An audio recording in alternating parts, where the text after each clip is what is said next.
I grew up in a town where you didn't have to lock your bike or your back door. People waved at each other. You knew your neighbors, their dogs, even their routines. My whole elementary school experience was basically lived inside a single hallway. There were maybe 10 or 20 of us per grade, tops, and the same kids stuck around from 1st grade to 8th grade. We knew everything about one another, who got held back, whose parents were splitting up, who still wet the bed, even if nobody dared to say it aloud. We played baseball in the cul-de-sac, rode bikes behind the grocery store, took turns hosting birthday sleepovers with nothing but popcorn, surge, and a rented movie from that dirty old Planet Video. It was the 90s.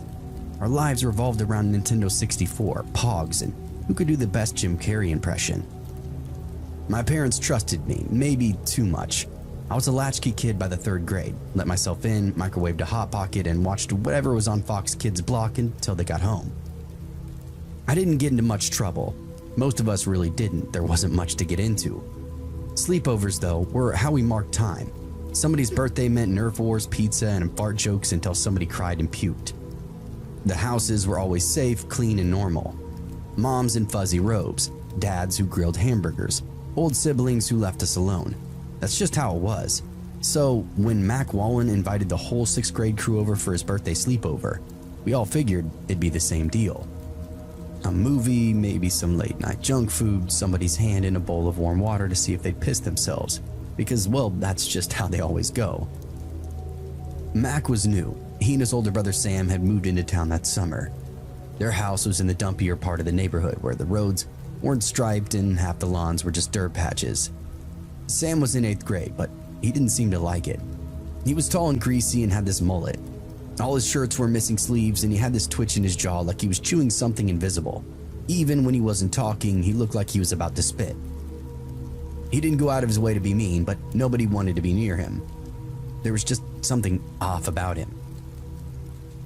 Mac, on the other hand, was different. Kind of funny, kind of crazy. A wild card. He'd say anything, try anything, and he didn't seem to care what people thought about him. That made him exciting in a way, especially to a bunch of bored 12-year-olds. He was like a free pass to mischief. Everybody wanted in on it. So when he handed out invitations, these cheap little printouts with monster trucks on them, we all said yes, of course. Every single last one of us. But of course, because you're listening to my story, we had no idea what we were walking into. We got off the bus late that Friday, backpacks slung over our shoulders, talking loud, acting tough. Mac was leading us onto the porch with that wide grin, crooked front teeth showing. His house, or maybe trailer, it was hard to tell, was sad low and sagging, like it had given up completely. There were 2 busted lawn chairs in the front and crushed beer cans sitting in the windowsill. One of the shutters hung by a single hinge. Sam stood there in the doorway, arms crossed, chewing on a toothpick.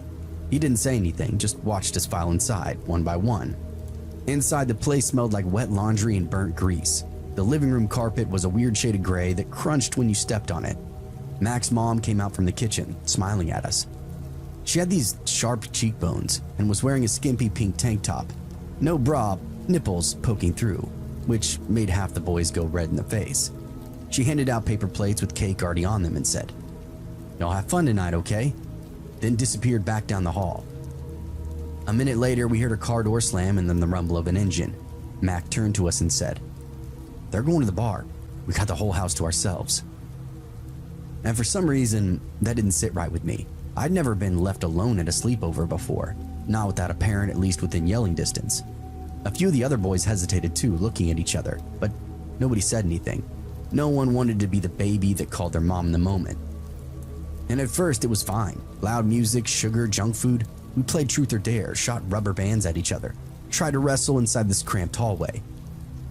Sam hung around, not saying much, just grinning whenever somebody got hurt or fell too hard. Around 9, Max said he had something better than any kind of movie. He led us into the back room where he shared with Sam, pulled open a wooden chest by the bed. Inside that box were stacks of tapes, mostly unlabeled. Everyone immediately started hooting and nudging at each other. He slid a tape into the VCR and turned the little TV on. The screen filled with grainy footage. Somebody was filming in a bedroom, shaky cam style. And right away I knew it wasn't a movie. It was real. Mac's mom was on the bed, totally naked. Hair longer than, but definitely her. His dad, or somebody who looked like him, was standing behind her. And they weren't alone. A few of the boys laughed nervously, but the room had gone cold. No one was really breathing anymore. Sam stood behind us, arms crossed, and watched us watch the movie. "You like that, huh?" he said. "My dad used to tape everything." I wanted to leave right then, but I didn't know how to say it. Mac was grinning like it was just a joke. "That's just one of them. You want to see the rest?" He held up another tape in front of us. "No, dude, we're good," somebody muttered, but it was drowned out completely. Next came the toys, pulled out of a drawer in the nightstand inside their parents' room. Rubbery, oily things that smelled faintly of latex and sweat. One looked like a dog toy dipped in Vaseline. Mac tossed it to one of the boys, who caught it and dropped it like it was on fire. And just when we thought we'd hit the bottom, Sam pulled out this small wooden box from underneath the bed. He clicked it open, and inside was a revolver. Real, heavy, and shiny. The metal looked clean, like it'd been oiled recently. He held it up and said, "This is my dad's. Ain't it beautiful?" He pointed it at the ceiling first, and then at one of the boys. "Bang!" he said really quickly and loud. Everybody flinched. Mac laughed like we were a bunch of girls. "It's not loaded," he said, but his voice cracked when he said it. Sam walked around the room, slow pressing the barrel against foreheads, one after the other. I could feel my stomach folding in on itself. The boy next to me was shaking. When the gun got to me, I couldn't move, I couldn't breathe. Then I felt that cold metal kiss my skin. Sam grinned at me, clicked the hammer back, and then whispered, "What if?" And then he moved on. After that, the night completely had turned. The games stopped being games, and Sam kicked the family dog, a scruffy, sick-looking mutt named Jagger, right in the ribs for barking loud. Mac caught this mouse in a shoebox, then dumped it down the garbage disposal. Somebody said don't, but it was too late. The whir of the machine, the sound it made, was blended alive. We all stood there just watching silently. Sam opened up the microwave and pulled out this small garden snake out of an old fish tank. Mac was laughing, but his eyes didn't match. They looked flat, almost like he wasn't really there. I turned away though. I didn't want to watch this one. The last straw came when they lit the neighbor's trash can on fire. We all crept outside trying to be quiet, but Sam was spraying lighter fluid and giggling to himself. The flame shot up fast, and he danced around it, bare feet on the pavement. I looked at the rest of the boys. One was crying, one looked like he was ready to throw up. The fun was gone, long gone. This wasn't even mischief anymore. This wasn't even rebellion. It was pure madness to me. I slipped back inside and grabbed my backpack, laced up my shoes with my shaking hands. My heart was pounding so loud I couldn't hear anything else. I opened up the front door, stepped off into the dark, and didn't look back. Not even once. The streetlights buzzed overhead. The night felt endless, and I just started walking. I didn't run, even though I wanted to. Every part of me screamed to just get away from there fast, but I didn't. I walked, one foot in front of the other, all the way down that cracked sidewalk, past parked cars and silent houses with normal lives behind the curtains. I think I even whispered the Lord's Prayer at some point, or maybe it was just some song that I'd heard on the radio. My brain didn't feel like it was working right. It felt like the world had shifted slightly now, like everything was tilted, off-center and shameful. My house was 8 blocks away, and each block felt like a mile itself. Every gust of wind made me flinch, and I kept thinking Sam was behind me the whole time, or Mac, or even worse, somebody had followed me out of the TV screen, something from that grainy, grimy tape. Some man with a camera and a mask and a laugh like gravel. I made it home just after 11. My parents were in the living room watching the news. My mom was knitting and my dad was drinking tea. I opened up the door and stepped inside, and they looked up like I was just back from prison. My mom immediately said, "What's wrong?" I didn't answer. I dropped my backpack and just stood there. I must have looked like hell because she was off the couch and at my side in seconds. "Honey, what's wrong?" I started crying, not loud or blubbering, just quiet, whole body. My dad stood up confused, and I couldn't get the words out fast enough. I told him about the gun, about the tapes, about the dog, the snake, the fire. I told him everything except for the parts that I didn't fully understand. The way Sam looked at us, the way Mac laughed without even blinking or thinking twice. My mom held me so tight I could barely breathe. My dad turned the TV off and just said nothing for a really long time. The next morning, everything happened pretty quick. My parents called the school called the police, and a couple of the other boys' parents had already called in too. Apparently, one of the kids ran home in the middle of the night. Another one woke up screaming. It didn't take long for the Wallen place to be crawling with cops. I didn't go to school that day. None of us did, actually. Rumors flew around fast, and Sam got sent away, Mac got suspended. Their parents were under investigation for all kinds of things. The tapes were confiscated, so was the gun. Animal control took the dog, though I doubt he lived much longer after that night. The Wallens didn't stick around as well. A for sale sign went up the next week, and by the time Halloween had rolled around, the house was already boarded up. Nobody moved in after them either. Last I heard, it got condemned a few years later, torn down and then replaced by a strip of gravel and weeds. Nothing grows there now either. Makes me wonder if anything else happened there. My friends and I didn't really talk about it much after this, not really. Everybody who was there that night, me and the other boys, we stayed close for a while after. I guess trauma kind of does that to you. But by the end of the 8th grade, things had changed. A few moved away, a few fell in with rougher crowds, and one kid got picked up for theft his junior year. Saw in the paper. No one was the same after that night. As for me, I turned quiet, still went to school, obviously, still smiled in my pictures, but something in me curled up and died that night. I don't do sleepovers anymore, I don't go to parties, I don't trust anybody who talked way too much shit. I always check my doors, I always listen for the click of a lock. I became a bit of a hermit, and honestly, I kind of prefer it this way.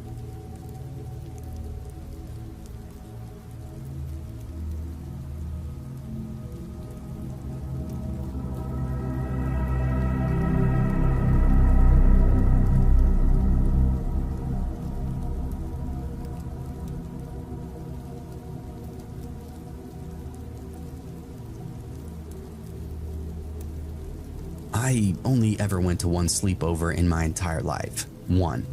And that was plenty. It wasn't like my parents were super strict or even religious or anything. They just wanted to know the people that I was staying with, and after what happened that night, they made damn sure I never stayed the night at anybody's house again. It was 5th grade. The kid was Tommy Jurgens. Ooh. Everybody liked Tommy. He was this little wiry dude with a loud mouth and this fake confidence that somehow worked for him. He knew every cheat code for every PlayStation game and could spit like 8 feet straight up in the air, then catch it back with his mouth. That kind of kid. Yeah, baby.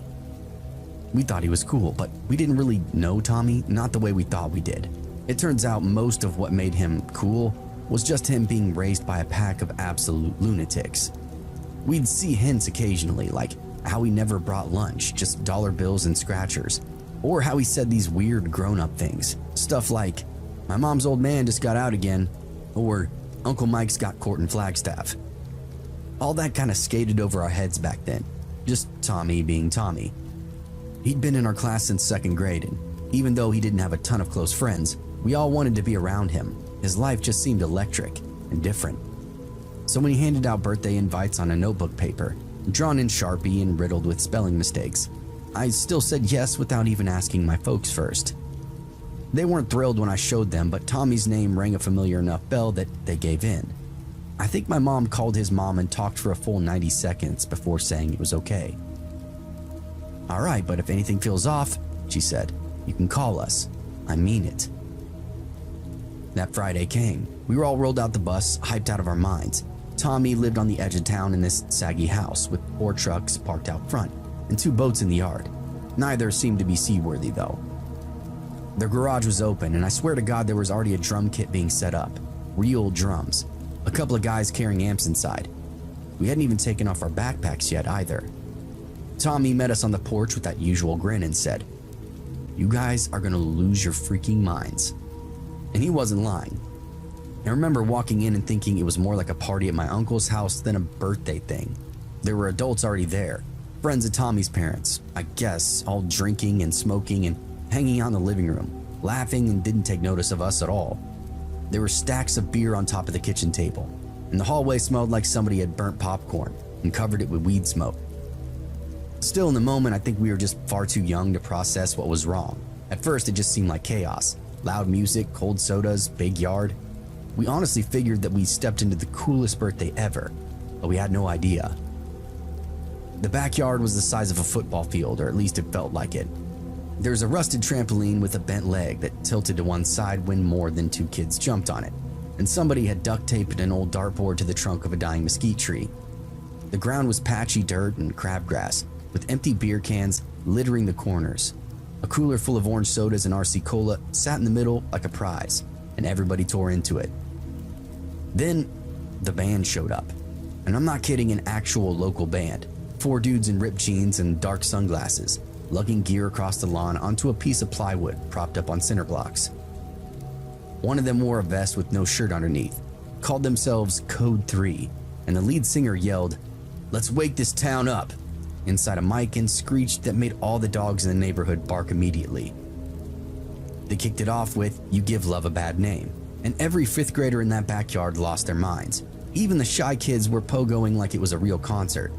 We were 11 years old, drinking sodas, hurling darts at a tree, and listening to a live Bon Jovi cover band, while a drunk guy that we'd never met grilled hot dogs on the porch.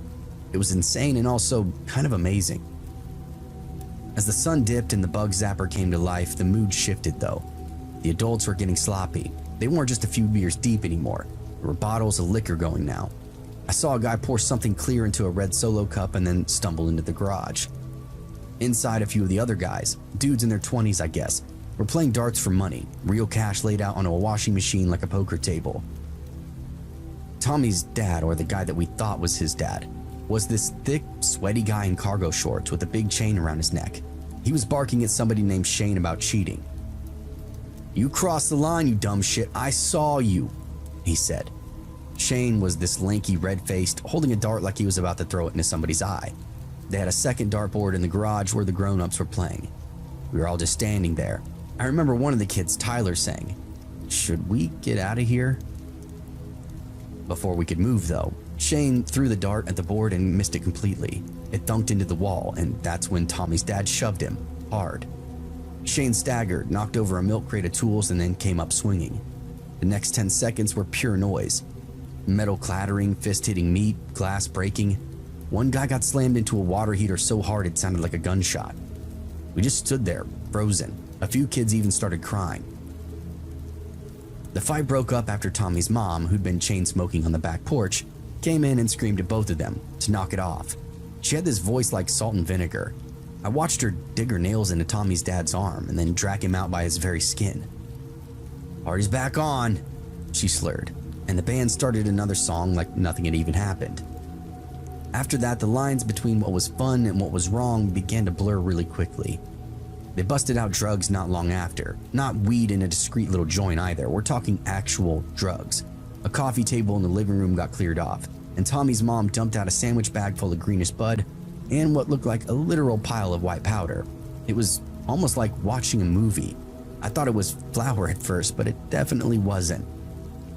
Some guy named Zeke started chopping it up with a Blockbuster card. I remember him saying, "Don't worry, this ain't coke, it just got some go fast," like it made it okay. Another adult, I think Tommy's aunt, was lighting up a glass pipe and singing along to Panama. Tommy came walking in the garage with this big stupid grin and a joint in his mouth, like it was candy. We all just stared at him and nobody said a word. "Dude, hit this," he said, offering it up to Cody Anderson. Cody shook his head and stepped back like it was a snake. Tommy just shrugged and took another puff. He coughed like a dying animal and laughed until he fell over. At that point, I was still having fun in this weird, high-wire way. We'd snuck into an R-rated movie, and now we were holding our breath, hoping to not get caught. It was insane, yeah, but it didn't feel dangerous, at least not yet. We ended up in the backyard, sitting on lawn chairs, drinking warm soda, and watching Code 3 finish their last set. The adults were blitzed, falling over, laughing, forgetting their own kind of name drunk. Somebody was dry heaving in the bushes too.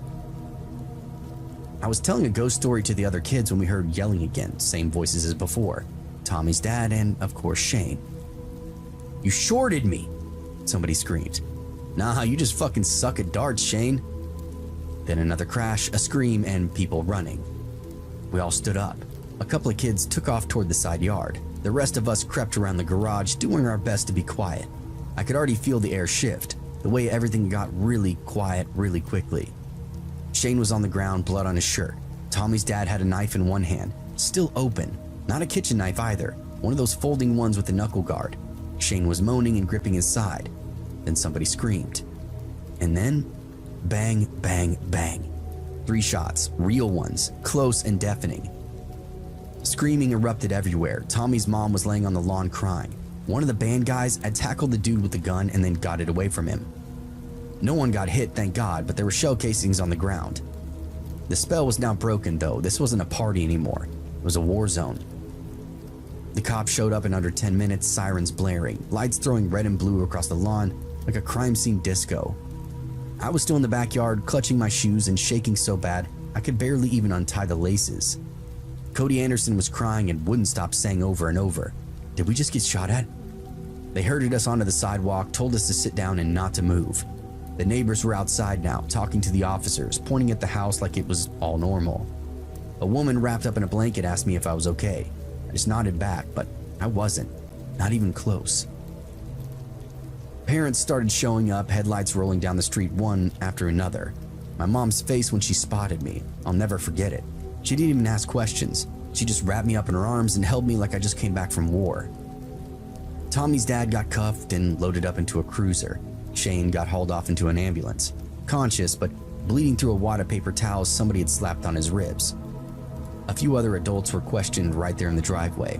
One guy took off before the cops could even get his name, just vanished off into the night with a backpack full of God knows what. We didn't end up going back to school on Monday, and neither did Tommy. Rumors, of course, flew around. The gun was stolen, the white powder was meth. One of the band members was an ex-con. I didn't care, I just wanted to forget it all, but honestly, I couldn't. None of us could. My mom told the school I wasn't allowed to sleep over at anybody's house again. "Not until you're out of my house and paying your own bills," she said to me, and that was that. I didn't argue. Last I heard, Tommy and his family had moved down the globe to somewhere near Yuma. He never came back. And just like I said at the beginning, I never stayed the night at another kid's house again.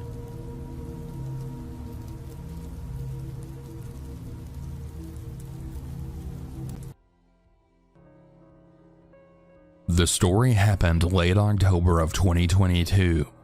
It was my senior year of high school. My girlfriend Jade and I decided to go to a party that was to celebrate our football season, which had recently just ended. I had played football for 8 years at this point, and Jade had been doing cheerleading for 10 years. We felt like we should attend to give a proper send-off to our respective sports.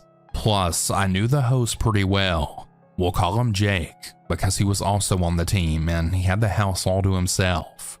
The plan was for me to be the designated driver for Jade, my friend who we'll call Michael, and his girlfriend who we'll call Morgan, who were also coming along with us. Michael lives 2 cities away. Him and his family moved his senior year, and he decided to just finish high school in our city. Besides the main downtown area that's our state capital, our cities aren't very big, so Michael was only a 20-minute drive. This is important for later. Halloween was right around the corner, so that was the theme of the party. I went as Jack Skellington, just wearing the suit, and had Jane do my makeup to look like a skeleton while she went as Sally. Michael went as Chucky, and Morgan went as his bride. I'm like 90% sure her name is Tiffany, but if I'm wrong, I apologize. Anyways, we go to the party and a lot more people than I expected showed up.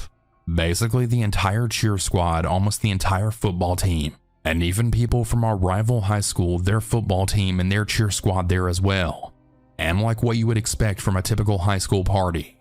People didn't know how to control their drinking, and well, things got really rowdy. I was playing a tag team beer pong game with Michael against 2 other friends when a familiar voice called my name.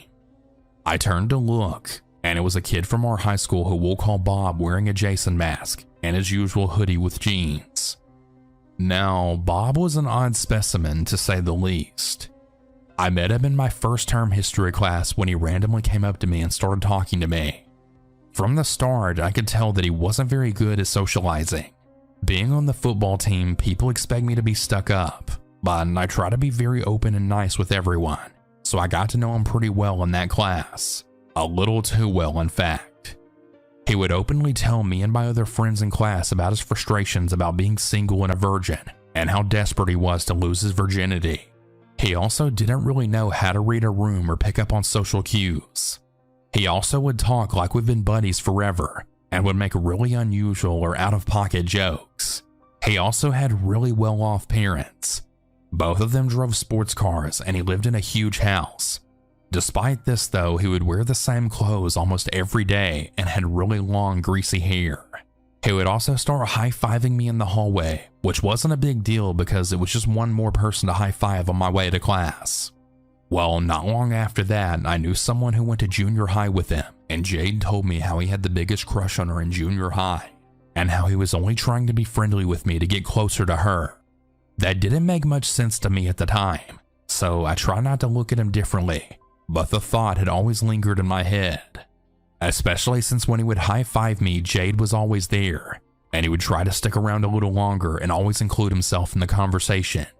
Again, I had no problem with this, especially because he wasn't stalking me 24/7. It's just at times I found it mildly annoying and creepy. He started small talk, and I had tried to answer his questions as much as I could, but to be honest, I was way more focused on the beer pong game. He left me alone after a while. The party started to die down, and I was sitting in a circle with some teammates reminiscing over our times on the team and talking about how we'd really miss it when I decided to rally my group and head out. Jade was sitting in a circle of her own with the cheer team maybe 5 feet away from me, probably doing the same thing, so gathering her wasn't that hard. The hard ones to find were Michael and his girlfriend. I tried calling Michael, but he didn't answer, and I didn't have his girlfriend's number. Our first assumption was that they were probably just making out or something in a bedroom. So we went about the house knocking on door to door, opening them and seeing if there was anyone there, then shutting the door. Bob saw me and Jade appear into our room and close the door when he then came up to us and said, "Whoa, what are you guys trying to do in there?" in a joking tone that just came off as creepy and awkward. I asked him if he'd seen our friend, and he just replied no, so we kept looking. Bob then started following us around, which I was starting to get annoyed with. I eventually found Michael in the bathroom puking his guts out in the toilet with his girlfriend. While he was finishing up, I went to my friend Jank and thanked him for his hospitality, and I offered to come over the next day to help him clean up. He said it was okay, that he actually had some people spending the night, including his girlfriend, who was going to help him in the morning. I still told him I would stop by if he needed help. But we're heading to my car when I had then heard Bob say, "Hey man, could you give me a ride?" I was a little annoyed because I was already pretty tired, and I already had to drive out of the way to drop off Michael, Morgan, and Jade, but I just said yes anyways because I'm nice. I also didn't mind driving up to his neighborhood because there were a lot of nice houses, and around the Halloween season they're really fun to look at. I dropped him off first and started to drive to Michael's, which was now probably going to be a 25-minute drive, and it was already around 2:30 a.m. at this point. Morgan was spending the night at his house, so after dropping them off, I had started to drive back to our city. Jade had offered spending the night because I was tired, and I thanked her profusely. We got to my house, and after I changed and washed off as much of the makeup as I could, I just about crashed in my bed. I woke up to Jade in the bathroom that connected to my room. She apologized for waking me up and then laid down next to me. After a couple of seconds, she then got up and asked if I heard that. I listened and heard footsteps right above my window well. My room is in the basement of my house, so the footsteps would be in our backyard on the west alleyway between our house and our gate and fence. "It's probably just raccoons," I said. "No, they sound too heavy to be a raccoon," Jade then said. "It's probably just bear," I said, referring to my 100-pound Malamute. "No, we locked his doggy door, remember?" she asked. "He has a special doggy door that only opens when it senses this fob that we keep on our dog's collar. This keeps the raccoons out. It also had an option to completely lock, so even with the fob, the door won't open. I didn't remember locking it, but I also didn't have an answer, so I just stayed silent. She then got up. "Where are you going?" I asked, and she then replied that she was going to check if it really was bear. I would really feel bad if I had let her go check it out alone. On my way up the stairs to the first floor, I saw my dog sleeping in front of the basement door, so it couldn't have been him. But now I was curious, so I go to our backyard door and opened it and then stepped out onto the porch. I looked around and couldn't really see much from on the porch with the porch light, so I stepped down and started investigating with my phone flashlight. I could see the glow of my LED lights through my window and didn't really see anything else. That's when an animatronic in my west side neighbor's backyard went off, scaring me. It was some sort of crypt keeper thing that has green glowing eyes and talks. My neighbors love Halloween, so they have decorations in their front and backyard. I jumped and this caused me to speedily walk back inside. Jade had asked me if I saw anything, and I just said no because I really didn't. We got back into my bed and I fell asleep. I woke up again in the middle of the night to the sounds of the animatronic going off yet again. I just assumed it was a motion sensor or something, and it was picking up a stray cat or raccoons, then went back to sleep. I woke up again in the middle of the night because of my LED lights. I like having them on while I try to sleep, but after I sleep they really bother me, and mine doesn't have a timer. I heard the animatronic again, but this time when I turned off the lights, I was surprised to see my window well glowing green. We have barred covers over them so that nothing can get down in them, but the well was glowing green and it sounded like the animatronic was right above my well. I was now freaked out. I don't know how Jade stayed asleep, but I laid there scared to move or anything. Eventually it stopped. I just sat there for a while awake trying to calm down. I thought that it had to be someone messing with me. So after scrolling through my phone a bit to get tired again, I fell back to sleep. I woke up the next morning and saw my LED lights were still off, so I definitely wasn't dreaming about it last night. While Jade was getting ready, I called Michael to see if he was messing with me. He didn't answer. He was probably still asleep from being hammered last night. I then realized, why would Michael drive all the way over to my house drunk just to mess with me? I know his girlfriend wouldn't drive him either because she's more of a homebody type. Then it hit me. Our neighbors have a son who's my age. In fact, he played on the football team as well, and I knew him very well.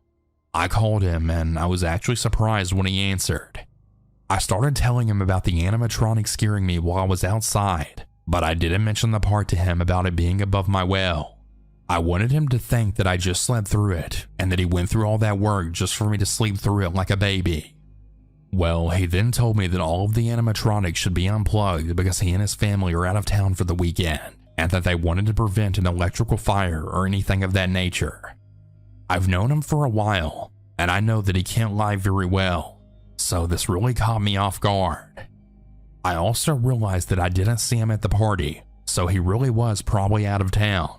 I asked if I could go over and just make sure that they were unplugged. I texted Michael to call me when he was awake. Jade was finished and she said she would come along because she wanted to hang out with Jake's girlfriend. I explained how we have to go over nearby to check on all the animatronics, and she came with me.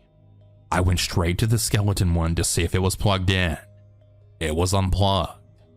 I followed the wire up and down at least 3 times just to make sure I was holding the right unplugged wire. I was. When we got there, the mess was already picked up besides a few cups. I went down to the basement to get another box of garbage bags with Jake, and I then saw a Jason mask on the floor. I picked it up and it was Bob's. The events of last night hit me. The footsteps, the skeleton. I wondered if it was Bob in my backyard.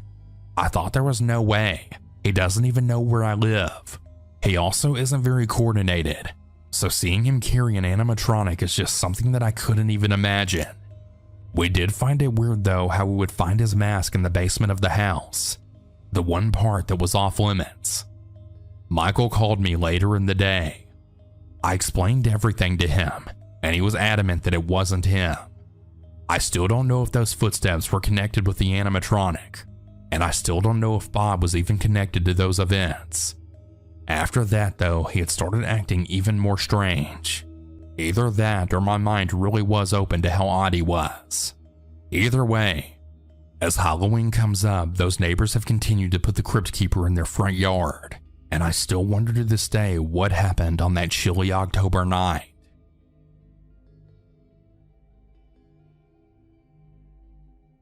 The year of 2003 was a tough one for my family and I. My mother and father had just gone through a divorce, and my father was working late one Halloween night. I was 14 and my sister was 7, so my dad trusted me to take my little sister Emily trick-or-treating. When Emily and I had gotten back from school, I had noticed a piece of paper on my mailbox. It was just a piece of paper that said, "I would die for you." As you can imagine, this gave me the chills, so I brought it in to show my dad, but he wasn't home.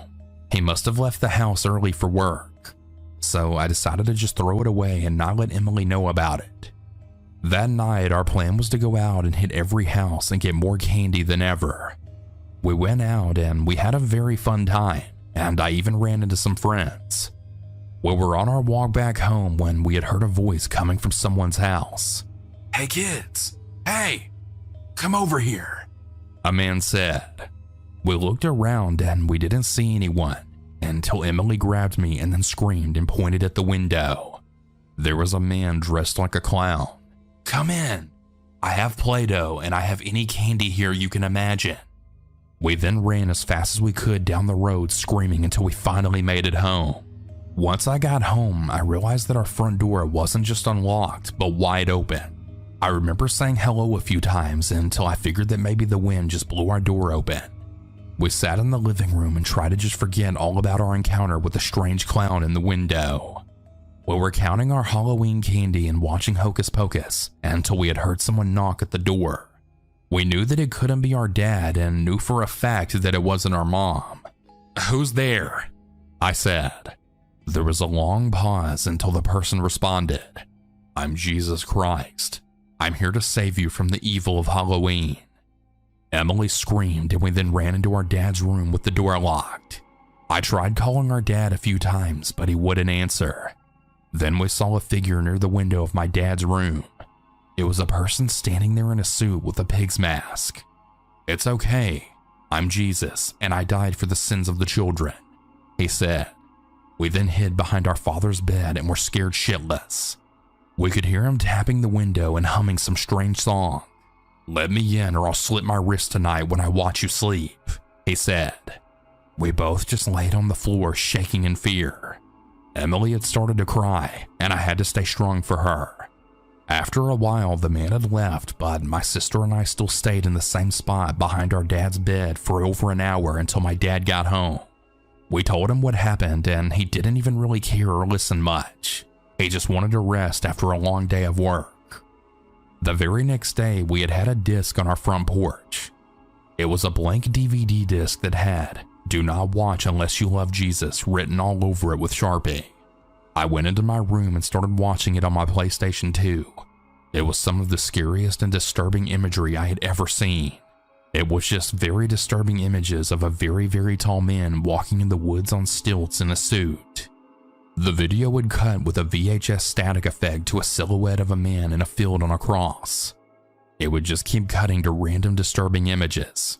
One other image I remember was in black and white of an extremely overweight man in bed with a ton of white face paint eating out of a tub of ice cream with his bare hands. The video had no other sound than a slight static sound in the background.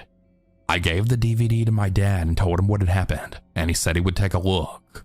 That was the last I'd ever seen of that DVD, and my dad never mentioned anything of it again. He told me that he just threw it away and didn't really get a chance to watch it. I guess if my dad didn't care, then neither should I. I wonder who that could have been and why they wanted to scare a child so damn badly. Were they really dangerous, or were they just playing some really sick prank? I guess I'll never know.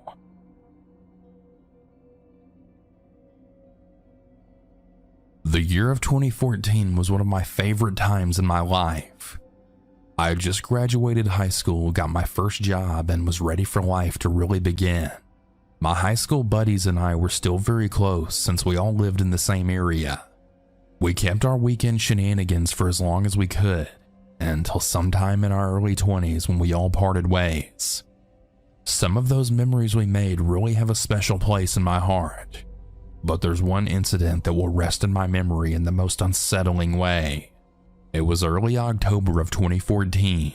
And my friends and I were really excited for all of the fun we would get into during the Halloween season. There were tons of parties, haunted houses, as well as bonfires throughout the season. One night, me and two friends and their girlfriends were looking for something spooky to get into. It was myself, my buddy James, his girlfriend Morgan, and Trevor and his girlfriend Allison. I was the single guy of the group, and it never really bothered me to be the fifth wheel when hanging out with them. Trevor mentioned this old cemetery in our town that we were all familiar with. The cemetery was really creepy since there was an Indian burial ground smack in the middle of it. Our plan was to use one of those stupid ghost hunting apps, drink beer, smoke some pot, and just hang out and maybe see if something creepy would happen if we were lucky. When we arrived, there were no lights in the cemetery, and it was very dark. The cemetery was closed and gated, so we had to jump a fence to get in. I led the way with my iPhone flashlight since the other two guys were comforting their scared girlfriends. We were having a good time until Allison swore that she saw someone. We all thought she was full of it, but she swore there was a person in the woods. This really creeped me out, but I didn't let it bother me. I was young and overly confident in my ability to kick someone's ass if placed in a bad situation, so I played the tough guy. Don't worry, Allison. If there's someone actually out there, trust me, they don't want to mess with us, and I'll make damn sure of it, I said with a smirk. After a few minutes of ghost hunting, we all then heard a cough come from the top of the burial ground. It was hard to see up there since it was dark, and a big tree stood right on top of it. I wanted to be the hard ass of the group, so I had started walking close to it. "Hello?" I said as I started to walk up the hill. I heard and saw nothing, so I started to turn around. Then as I was heading back to my group of friends, we all heard the sound of an acoustic guitar playing. We all froze in silence and listened. We started to follow the music and we could hear the man singing a song about a skeleton. The lyrics were something like, "Poor skeleton, I've waited for you. Poor skeleton, I'll take you home." The girls were far behind as they refused to go anywhere near the music. Trevor stood back with them as James and I went to go see who would be playing music in a cemetery this late at night. We hid behind a tree as we watched a skinny middle-aged man with a fedora play a song. He was alone, and it seemed like he thought he was the only one in the cemetery. He then stopped playing and then just stared at the tree where we were hiding. I decided not to startle the guy, so I stepped from behind the tree. "Hey man, I heard your music and I wanted to get a listen. Sounds good," I said as he just continued to stare at us. "We were just ghost hunting and having some beer. We hope you don't mind," I said to him. The man just sat there still as a statue and just stared at us. I still get chills whenever I think of him just sitting there in the pure darkness right next to a grave. You couldn't see his face since the fedora mostly covered it. We began walking back to the girls and Trevor when we then heard the man then say, "Yeah, sure." James and I just stood there. When we turned around, he was in the same spot but standing. "What was that?" James said. The man started running towards us, and in an instant reaction, we ran off. The rest of our friends saw us running and thought we were just messing around. "Let's go, we have to go," I said. "He's coming after us." Trevor and the girls just laughed and made jokes. They thought we were kidding until they then saw him appear from the darkness. "This is my cemetery," the man said. "You think you belong here? You think you can laugh and make fun of me?" We stood there frozen in fear. "You better stay the hell away from us, man," I told him. He then ran straight towards us as I held my fist up ready to hit him. He came really close to us, then jetted to the right straight into the woods. He just kept going until we couldn't see him. The five of us ran to the fence and then left. The next day, I asked my mom if she knew of anyone who owned that cemetery, and she said that the owners are usually there during the week just cutting the grass, and I should report what happened to them. Trevor and I went by a few days later and got to speak with the groundskeeper. We told him what happened, and he told us that we shouldn't be going to the old cemetery after hours. He lectured us for a short while, then addressed the concern that we had about the man. He told us they've caught all kinds of strange activity going on there at night. He said the most common are Satanists that come from the city at night and try performing odd rituals at the cemetery. He told us that he suspects the man to be a local who lives with his parents. He described the guy as an oddball who likes to walk around the cemetery during the day with no business being there. His description of the men was also pretty spot on from what I could remember seeing. I still to this day have not found out who that man might have been, but knowing now what I already know, I will never return to that cemetery at night.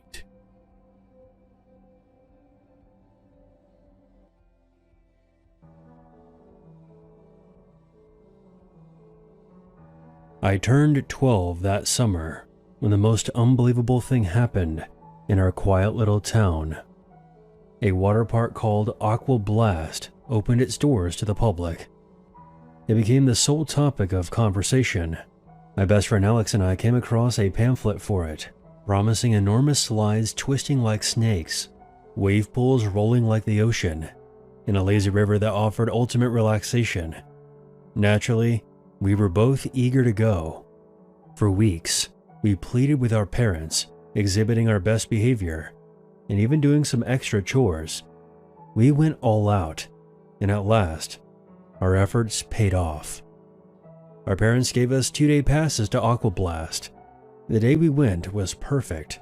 The sun shone brightly, the sky was an ideal blue, and the air buzzed with anticipation.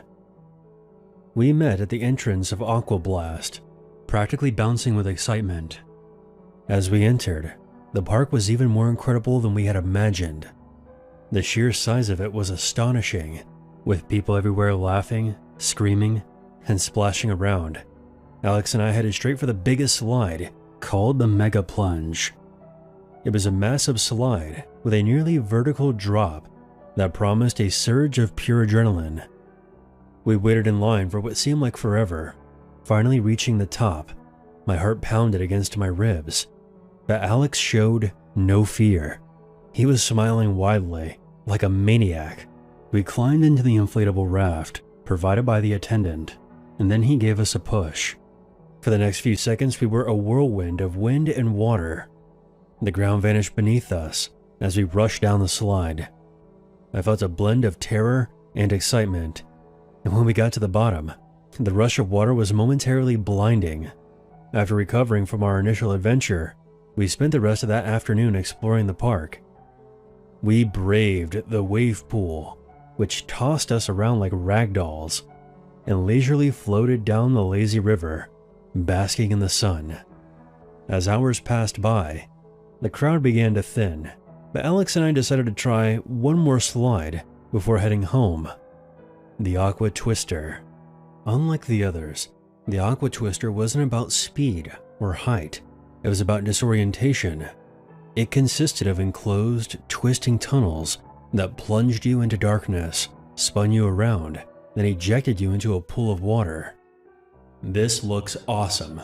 I can't wait," said Alex, his eyes shining with mischief. As for myself, I was uncertain. "Are you sure?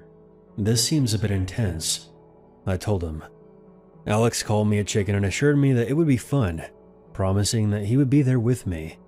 I knew if I backed out, he would tell everyone that I was a coward, and I would have to face teasing all summer long. So, I swallowed my fear and agreed to go. The line was short, and before long, we were at the entrance. The attendant, who was a bored teenager, outlined the rules, and we hurried inside. The entrance was a dim tunnel, and as we stepped in, darkness enveloped us. A chill ran down my spine. I couldn't see a damn thing. "You ready?" Alex asked, his voice echoing. "As ready as I'll ever be," I replied, trying to sound braver than I felt. Suddenly, the ground disappeared, and we fell into darkness. The tunnel twisted and turned, spinning us around. I lost all sense of direction.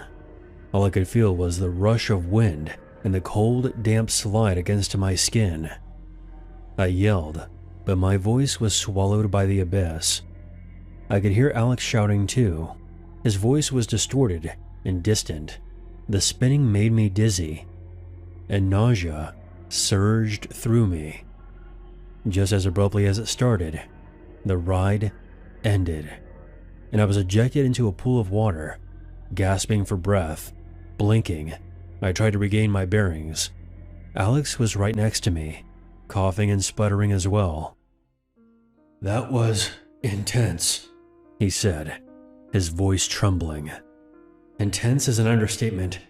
I think I'm going to be sick," I replied, still catching my breath. We climbed out of the pool and rested on a nearby bench, trying to recover. The sun was setting, casting long shadows across the park. The air had cooled, and the sounds of laughter and splashing had faded. I decided that I had enough of water slides for one day, though we could always return tomorrow. Alex nodded in agreement as we headed toward the exit. Our excitement had been replaced by exhaustion and unease. Passing the aqua twister, I couldn't resist glancing back. Its dark, foreboding entrance seemed to stare at me. We were nearing the main gate when the craziest thing happened. Frantic cries and screams erupted from the pool area.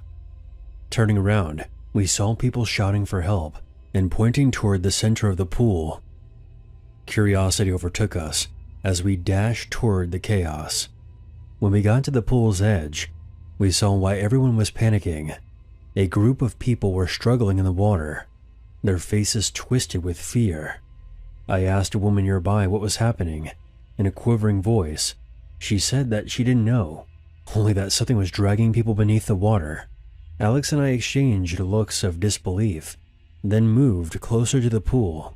We had to help. As we waded deeper, I felt a particular sensation tugging at my feet. Looking down, I saw the water swirling around me. Before I could react, something hot and constricting wrapped around my ankle and pulled me under. I gasped, swallowing a mouthful of water. I struggled desperately, but whatever held me was too strong, dragging me deeper down. Panic set in. I couldn't breathe, and my lungs ached. I fought with all my strength, but it was futile. I was starting to lose consciousness when, suddenly, the grip released me, and I swam to the surface, emerging and gasping for air.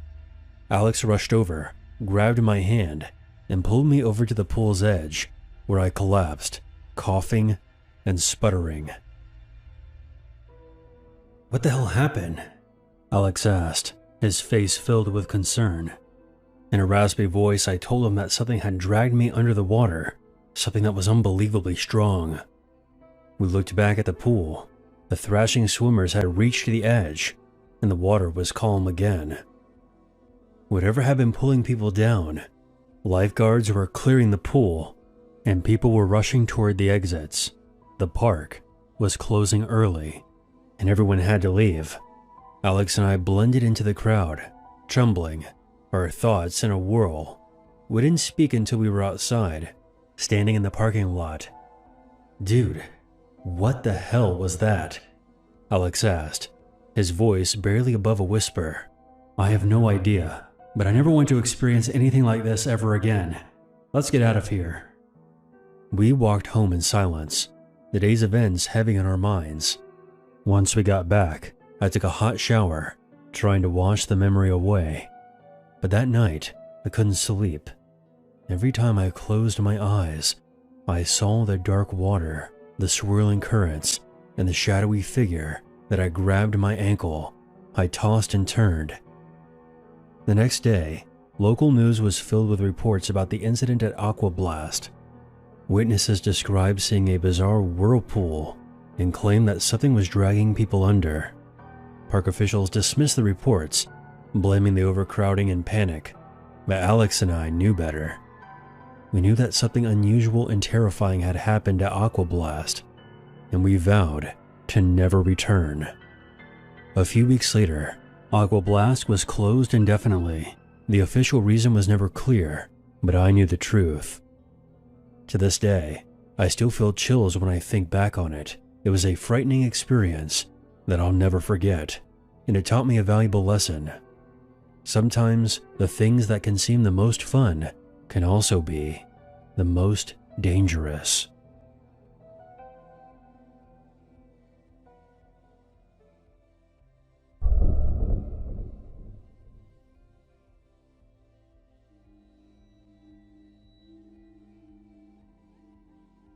It was a dreary Monday morning when this all began.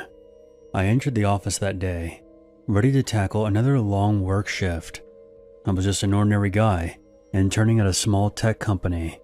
The office was a mixture of open areas, cubicles, and a single break room stocked with a coffee maker and vending machines. My coworkers were friendly, and I got along with most of them, except for one guy named Carl. Carl was in his late 30s and 4 years older than me. He always made me uneasy. His hair was perpetually disheveled, and he sported a scruffy beard. He wore the same untidy flannel shirts, old jeans, and black boots every day. He was highly skilled at coding, but his social skills were severely lacking. He often made nonsensical or confusing comments. During lunch, Carl usually sat in the break room, while I tried to keep my distance. But he always found a way to insert himself into my conversations. That day, as I ate lunch at my desk, Carl leaned over, his eyes wide with enthusiasm. Jake, did you know that the human soul departs the body for 7 minutes after death? I chuckled nervously, unsure how to respond. No, I wasn't aware of that, I said, hoping that he would change the subject. Instead, he launched into an elaborate tale about communicating with the dead, or spirits, whatever. I quickly finished my meal and excused myself, hurrying away before I felt like fainting or yelling at him to leave me alone. Over the next few days, Carl's odd behavior grew stranger. He was often seen whispering to himself or staring blankly at his laptop, fingers poised above the keys. Other coworkers, including the boss, began avoiding him, leaving me feeling guilty for being the only one left, still willing to engage with him. One Friday afternoon, everything changed. The office was quiet, with most people gone for the weekend. I was wrapping up some tasks when I sensed that there was someone behind me. Turning around, I nearly jumped. Carl was right there, his face much closer than I expected. Do you believe in ghosts, Jake? Not really, I replied softly. He smiled. It was extremely unsettling. I believe they're everywhere, and sometimes they communicate with me. I nodded, not really sure how to respond. Suddenly, the light above us flickered. I brushed it off as a power issue and stammered that I had to get back to work, hoping that would be the end of the conversation. As I turned back to my tasks, I heard Carl's heavy breathing before he walked away. A chill ran down my spine. Monday arrived, and things took a darker turn. I got to the office early to get a head start on some paperwork. I thought I was by myself, except for maybe my boss. Then I heard a strange noise coming from the break room. It sounded like muffled voices talking. Curiosity got the best of me, and I decided to investigate. As I crept down the quiet aisle toward the break room, that familiar dread returned. As I closed in, the voices grew louder and louder. I could distinguish one as Carl's deep tone, while the other was soft and eerie, very unnatural sounding. I was wondering what Carl was up to, and who he might have been talking to. Peering through the break room's glass door, I saw him standing alone in the corner, arms raised, murmuring quietly. I pushed open the door and asked, "Carl, are you all right?" He spun around, and his wide, frantic eyes gave him an almost otherworldly appearance. I'm trying to reach them. They're trying to communicate with me. Who's trying to communicate with you? I asked, backing toward the door. He ignored me, resuming his bizarre chanting. Caught between curiosity and a rising dread, I told Carl that he had to stop right now. Suddenly, the lights flickered and the air turned cold. Fear washed over me, as Carl's chanting grew frantic. Then a loud crash echoed from down the hall, making me nearly leap out of my skin. "What was that?" I said, my heart racing. Carl turned to me. They're angry. We need to listen. I wanted to flee, but my feet felt like they were glued to the ground, holding me in place. A minute later, I snapped out of it and bolted out of the break room. Grabbing my phone from my desk, I called the police. Glancing back at the break room window, I saw that Carl had vanished, and the office became eerily silent. The cops came and swept the building, but Carl was nowhere to be seen. I spent the rest of that day on edge, glancing over my shoulder. As my other coworkers arrived, I asked one of them from marketing named Sarah, "Hey, have you seen Carl today?" "No, but he's been acting so strange lately. He left early on Friday looking pale and shaky, and I just dismissed it as his quirky personality." Something felt off to me.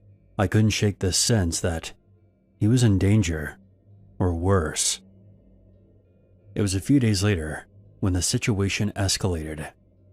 Carl was still absent, and I couldn't stop thinking about what I saw in the break room.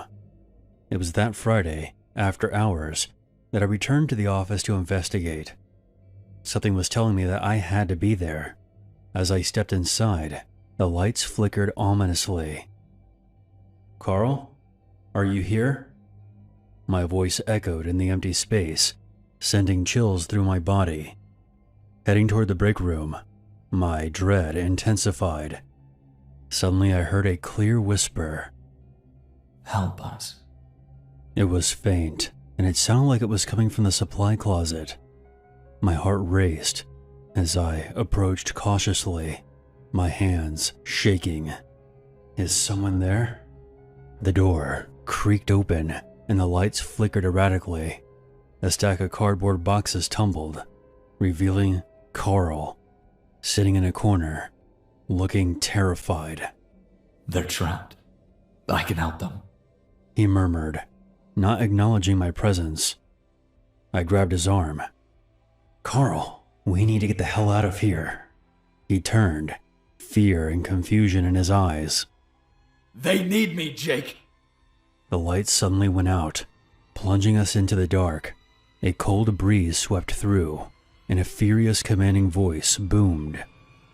"Don't interrupt." Carl gasped, and terror gripped me. "It's not safe here. We have to go," I said, pulling him to his feet. As the lights flickered back on, shadow forms seemed to swirl around us like smoke. I dragged Carl out of the closet, rushing toward the exit. The whispers intensified, trying to pull us back. We burst out of the office, the cool night air hitting us as we sprinted back to the parking lot. Pausing to catch my breath, I glanced back. The office lights flickered one last time before going dark. What just happened? I have no idea, but we need to report this to someone. Driving home that night, I couldn't shake the feeling that these strange events were far from over. I was worried about Carl and the bizarre forces he believed in. That night taught me a very valuable lesson. Curiosity can lead to frightening places. But even so, I had a moral obligation to help Carl. I didn't want to leave him there in a state of delirium, where he would have to face these unknown horrors alone. No matter how bizarre or terrifying the situation was, I stood by my principles, and I'll do so in the future, regardless of whatever may be lurking in the shadows.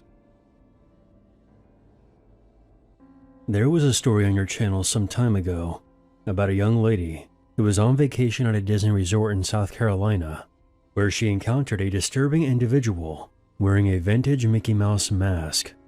I want to make something perfectly clear. My experience has no connection to hers, and I'm not suggesting that it was the same person she encountered, but I have also seen someone wearing that godforsaken mask as well. It's something that you never forget. Rumor has it that Disney discontinued that mask because it was just too terrifying for children. The fact that it was ever considered appealing to begin with remains a mystery to me. But enough pretext. Let's get into the story. I still remember this like it was yesterday, even though it happened all the way back in 2004, the year I began first grade. The first day of school always brings some excitement and nervousness, but in my opinion, nothing compares to your very first day of school, the day that you leave daycare and kindergarten behind and officially enter the public education system. For some, that alone might sound like the start of a scary story, but for me, most of my sparse memories of that day are quite pleasant. My teacher was lovely, my classmates were mostly nice, and the classroom felt like an exciting place to learn. I'd even say my first day of elementary school was fun. Unfortunately, the same cannot be said for the bus ride home. Since I was the only kid from my neighborhood attending that school, my bus stop was not only the last one on the route, but it also was created just for me. My parents and principal had given me very specific instructions on where it was, so I would know where to be dropped off. I also knew that one of my parents would be waiting for me at the stop to make things easier. After all, I was only 6 years old. The trouble started when we got to the second to last stop, and I was the only kid left on the bus. "Hey, you, get off the bus," the driver barked. It wasn't just the volume, but the sharp, stern tone that startled and confused me. Not only were my parents nowhere in sight, but the neighborhood looked completely unfamiliar. When I tried to explain this, the driver only got angrier. "Get off right now, or you'll never be allowed to ride the bus again." Her words filled me with dread. I was a quiet, reserved kid who hated confrontation. My father, the only driver in our family, worked downtown, and my mom wasn't comfortable letting me walk alone. The school bus would be the only way I could get to and from school. The thought of being banned from riding it on my very first day was terrifying. Scared into silence, I got off the bus without another word. I regretted it immediately as the bus drove away. Though my parents had drilled my home address into me, I navigated the world by landmarks, trees, lawn decorations, house roof colors, and even cracks in the sidewalk, but never street signs, not till I was around 10. As I took in my surroundings, the dread returned. The neighborhood was quaint and peaceful, but completely foreign to me. I was a shy, soft-spoken 6-year-old girl who was lost, terrified, and alone. Well, not entirely alone. As I made my way aimlessly down the sidewalk, with tears welling up in my eyes, I saw someone standing in the alley between two houses on my left. They were severely out of place. It was someone wearing dark clothing, a baggy jacket, and a black and white Mickey Mouse mask, its soulless eyes staring directly at me. As soon as I saw him, I burst into tears, closing my eyes. Seconds later, I heard familiar voices calling to me. It was two twin boys who rode my bus. They were a couple of grades above me. They had gotten off at the same stop and had begun to make their way back home when they heard me crying and quickly came back. I looked back to the alleyway, but the masked man was gone. "What are you looking for?" one of them asked. I saw a man wearing a mouse mask standing there just a second ago." "Well, there's no one there now. You probably just saw something because you were scared." After asking me a few more questions, they quickly came up with a plan. One of them would stay with me, while the other went home to get their dad. After a few minutes of standing there, and me nervously looking back to the now empty alleyway, a beige car pulled up beside us. The boy that stayed with me said his father would take me home, and open the rear passenger door for me. I saw his twin brother in the back seat, gesturing for me to get in. But my worries weren't over just yet. My parents also taught me about stranger danger, and I was already shaken to my core because of what I saw in the alley. The thought of getting into a car with a man I had just met and giving him my home address made me want to cry, but I knew if I didn't, I would remain lost. That fear was the only reason I got into the car and told him where I lived. The drive was much shorter than I expected. I had been dropped off just a couple of blocks from my street. Still shaking and full of adrenaline, I felt no relief. It wasn't until I was home and safely in my grandfather's embrace that I could finally relax. To say my parents were furious would be an understatement.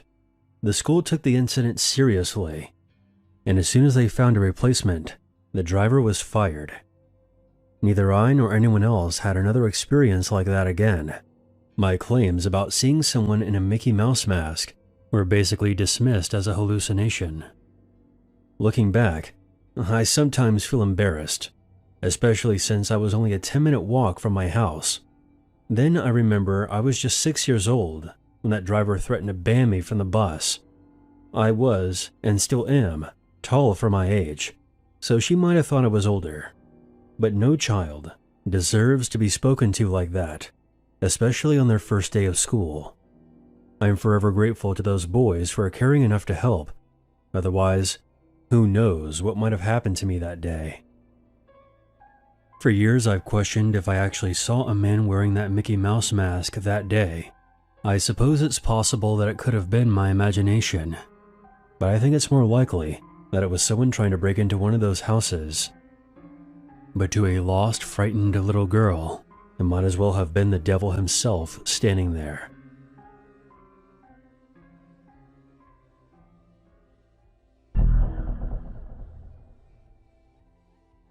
Halloween night had a strange energy that year, even before anything actually went wrong.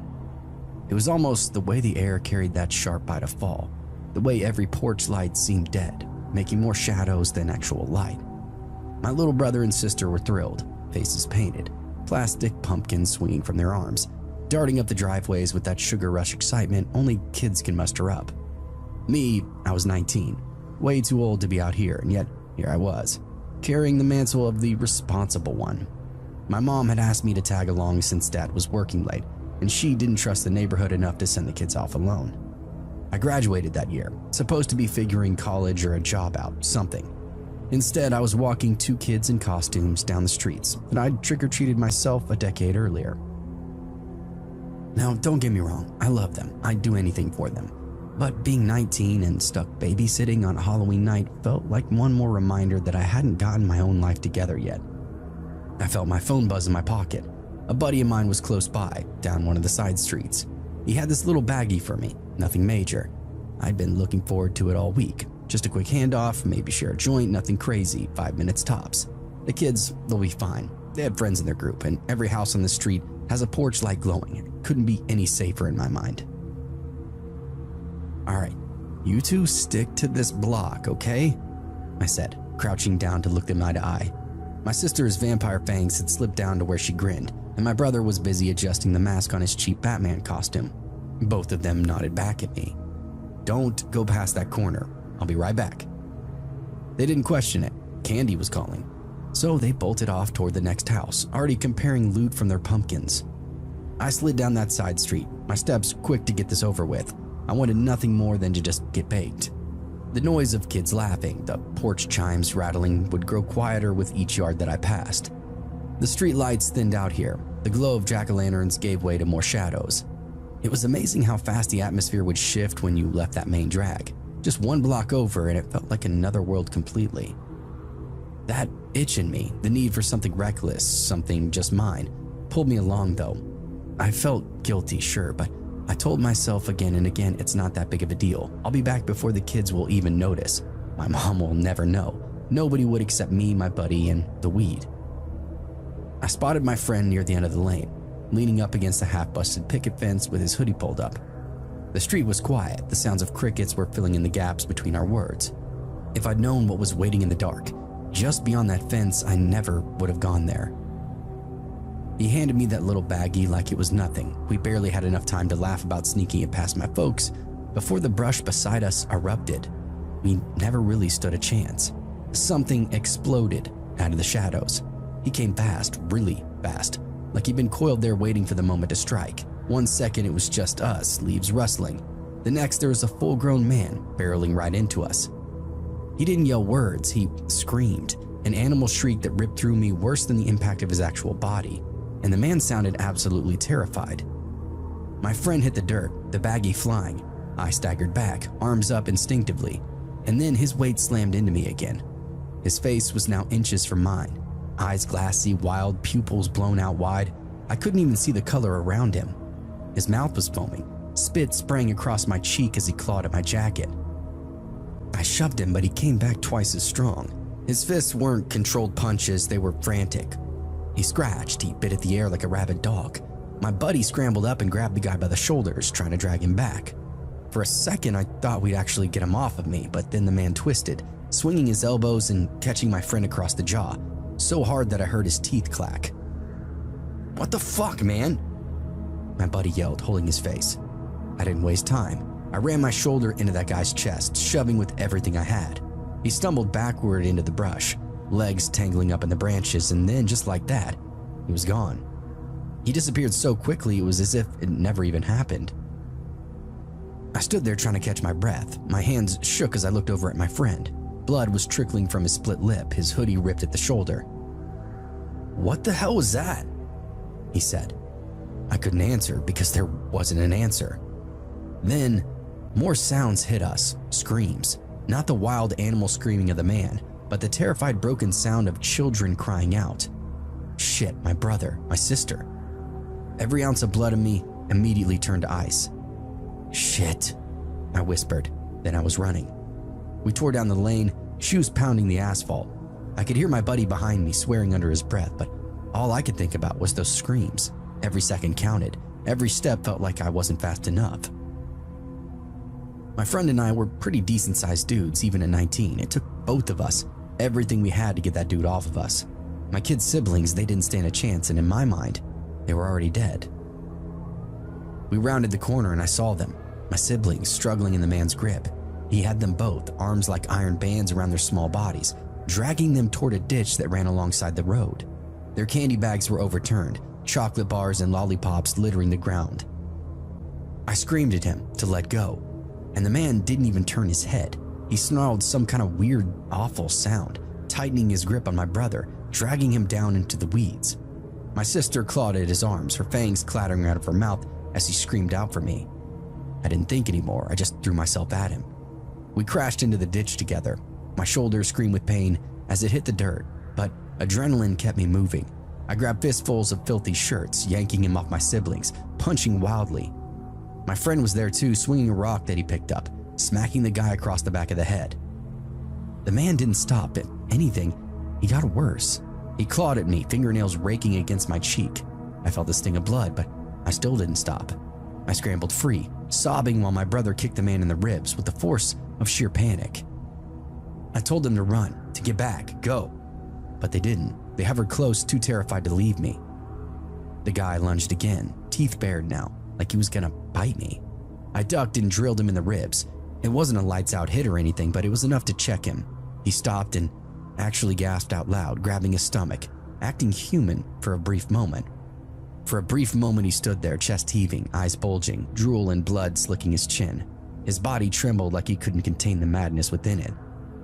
And just like that, he bolted, tore off into the woods, crashing through the branches, his screams echoing long after he was gone. The silence that followed was worse than the actual fight. My siblings were clinging to me, both sobbing, their costumes torn, faces streaked with tears and dirt. My brother's voice cracked when he said, "He was gonna take us, he was gonna..." "Don't." I cut him off, pulling them both close. "He's gone, okay? I promise you're okay now, you're okay." But the truth hit me. They weren't okay. I wasn't okay. None of us were. But I guess we were alive. We stood there in the wreckage, candy crushed under feet, the night around us heavy with the weight of what just took place. My friend was leaning up against a fence, pale, blood still seeping from his lip. muttering Jesus Christ over and over. We're going home, now. Yeah. You got a phone? No, man. All right, well, walk with us. Let's stay together. Every step we took felt like we were walking through some kind of enemy territory, shadows pressing in on all sides. I kept my siblings in front of me, my buddy trailing behind. I didn't care about the weed, didn't care about my split cheek or the blood on my hands. All I cared about was getting them home. Every rustle of the leaves, every crack of a branch, I was sure he was coming back for us. My little brother clutched my hand so tight that it cut off my circulation. My sister walked on my other side, pressing tight against me, her plastic pumpkin swinging empty and broken. My buddy limped behind, spitting blood into the gutter, glancing over his shoulder every couple of steps. By the time my house came into view, I thought my heart was going to give out. We stumbled inside, slammed the door, and locked it twice. My brother started crying again, loud, heavy sobs. My sister wasn't much better. I tried to sound calm, but my voice shook when I said it's okay. We're home. You're safe. My parents' face went white when they saw us. My mom grabbed my sister, checking her over, while Dad got on the phone with the police. I kept saying the same thing to them. Some guy, he came out of nowhere. He tried to take them. But the words would get caught in my throat. The cops rolled up quick, and for once, sirens were the best sound I'd ever heard. They fanned out through the neighborhood, flashlights sweeping throughout the woods. Less than an hour later, they came back with them. I only caught a brief glimpse as they pushed him into the back of the cruiser. His shirt was torn, his arms were scratched to ribbons from all the brush, his face was streaked with blood and spit. He was still screaming, words jumbled, thrashing like some kind of man possessed. One of the officers shook his head and muttered, "Hopped up on God knows what. Lucky you kids got away, huh?" Lucky, that's what they called it, but luck didn't explain the way his eyes looked. Those black pits void of reason. Luck didn't really explain how strong he'd been or the way his shrieks cut through the night. That incident ended up defining the rest of the year. My siblings would sleep in our parents' bed for weeks. Me? I'd lie awake, staring up at the ceiling, hearing phantom footsteps outside, knowing now that monsters don't really have to wear masks on Halloween. They're just people. The Autumn Festival was definitely something our town lived for. One night a year when Main Street didn't feel like an actual ghost town. The courthouse steps glowed underneath orange string lights. The smell of cider hung in the air, and every shop front had pumpkins propped up in the windows, scarecrows left and right. You could almost trick yourself into thinking that we were part of some postcard perfect New England hamlet instead of a place where the Dairy Queen had gone under. Not once, but twice. I was stuck running the ring toss booth with 3 of my friends, our quote-unquote volunteer hours for National Honor Society. Mostly, it meant leaning up against the counter, heckling kids who couldn't throw a plastic ring over a 2-liter bottle. The prizes were dollar store junk, but the little ones went wild for them. I pretended to care because, well, that's what you do when you're 17 and don't want to look like a complete waste of space. The street was crowded, families with strollers, couples with styrofoam bowls of chili, the marching band hammering out some screechy version of Sweet Caroline. Booths and vendors lined up on both sides of the road. Cotton candy, face painting, raffle tickets for a quilt made by the Methodist ladies. Above it all, paper lanterns bobbed in the cool October wind. For a while, it was all background noise, the normal. And then I took notice of something. 2 men, I guess they could have been kids, coming down the sidewalk in stiff lockstep. Both wore these crude paper mache masks, which were uncommon. Bulbous noses, lopsided grins, paint smeared on like clown makeup. At first I assumed it had to be part of the festival, right? But nobody else's costume matched up with these guys. They stood out in a way that made me feel very uncomfortable. They're really tall as well, eerily so. Even from across the street where I stood, I could tell something was off about their arms, the way they swung low as hell, hands almost dangling to their knees. Their bodies were narrow, compressed, like somebody had stretched them from head to toe. I immediately felt the hair on my neck stand up, though I couldn't have told you why. When I told this story to a college friend, he told me that I experienced the uncanny valley effect. A woman and child passed by our booth right then, a mom with tired eyes holding her daughter's hand. The girl was carrying a candy apple bigger than her fist, red glaze catching the lamplight. She laughed, tugging at her mom to stop near the petting zoo. Normal, ordinary, safe. what the American experience is all about. The masked men slowed as they passed, their crude grins frozen on us now. Nobody else seemed to notice, just me standing there with the ring in my hand, my throat now gone dry. Something about them pressed on me, but my instincts were telling me to run. My buddy next to me laughed, said they looked like scarecrows on stilts, but I kept watching until they disappeared off into the crowd. Okay, I'm imagining things, it's Halloween, whatever I'm doing, it's all in my head. Seeing them melt off with normal people was a huge relief. Actually, as it meant, well, they were probably normal, just leaning hard into the whole Halloween vibe, The band took a break and the PA whined. People were drifting toward chili and cider, and we kept the rings moving and the line honest. The mother and the girl came back over. The girl's candy apple was half eaten, red chips of sugar stuck to her fist. They crossed the alley between the barber shop and the antique place. A string of lights sagged above it. Half the bulbs were dead, so they were caught in some kind of darkness. Then, 10 steps behind them though, the two masked men were altering their course the same way, and they turned like a rolling tide. You see that? I asked. Hayes squinted. The sheriff stood by the dunk tank, towel over his shoulder, laughing with the volunteers. The mother glanced back, tightening her grip on the girl, and started to move faster. Then the tall guys went turbo and quickly closed the distance in a second. They flanked the girls and had them cornered before I knew it. I vaulted the booth and ran.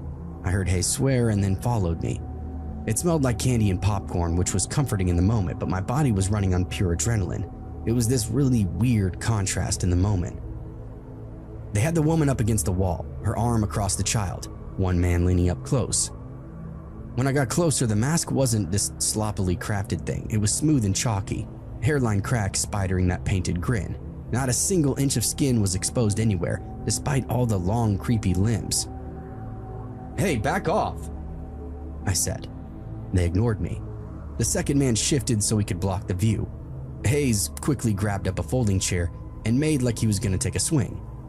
One of the creeps turned around, but really only turning his head all the way around, almost like an owl would, and I couldn't believe what I was watching. Hayes then swung for real, wrestler, no-nonsense kid, and flecks fell from the mask like powder. Under it was the same paste, impacted now, like that's what his face was actually made of. I hooked the girls and hauled off. They folded into me, heavy with fear. The man's hand slid off the mother's shoulders and left this gray smear on her blouse. The guy blocking us snapped this long arm at Hayes and caught his wrist. I heard Hayes scream. The elbow flexed and hyperextended, whatever you called it, and Hayes was reeling with pain. I kicked the man's shin, and I fully blasted him. I heard him grunt and he let Hayes go. Then all of us retreated back to that ring toss booth.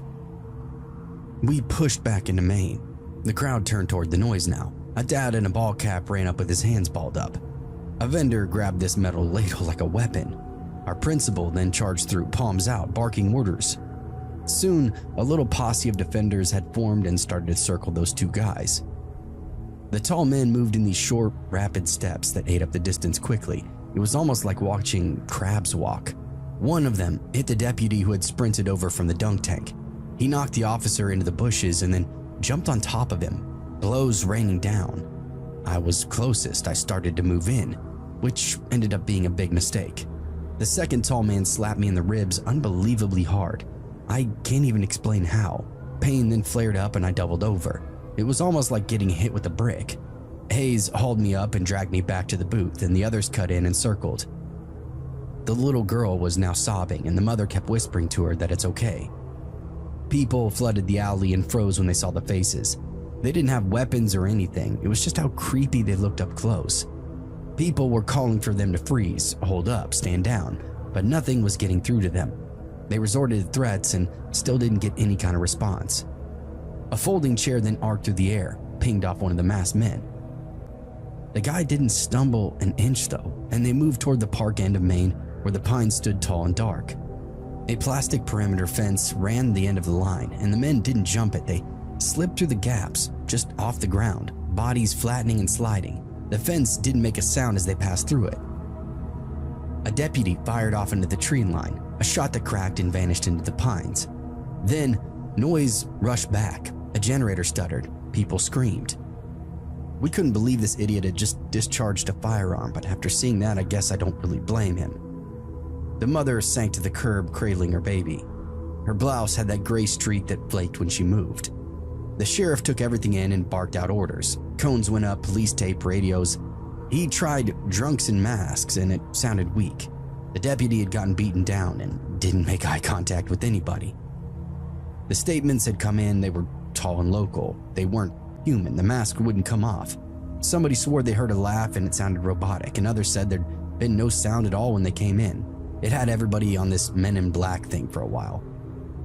EMTs would ice Hayes' elbow and taped it up. They checked me and pressed a cold pack to my ribs. They wrapped the girl up in a foil blanket and coaxed her into sipping a bottle of water. She kept staring at the alley mouth, eyes blown wide like somebody had seen the other side of reality. By the time they got lights and bodies ready to search, the pines had already swallowed up any sign of them. The perimeter fence looked intact unless you peered up close, where a faint gray dust would paint some of the gaps. The sheriff closed the festival down early, pack up, lock it down, post cars. He ordered more lights, officers, and volunteers. People would nod along, but it was really bizarre to watch. I could tell nobody really knew what to do, so they were primed to buy into anything.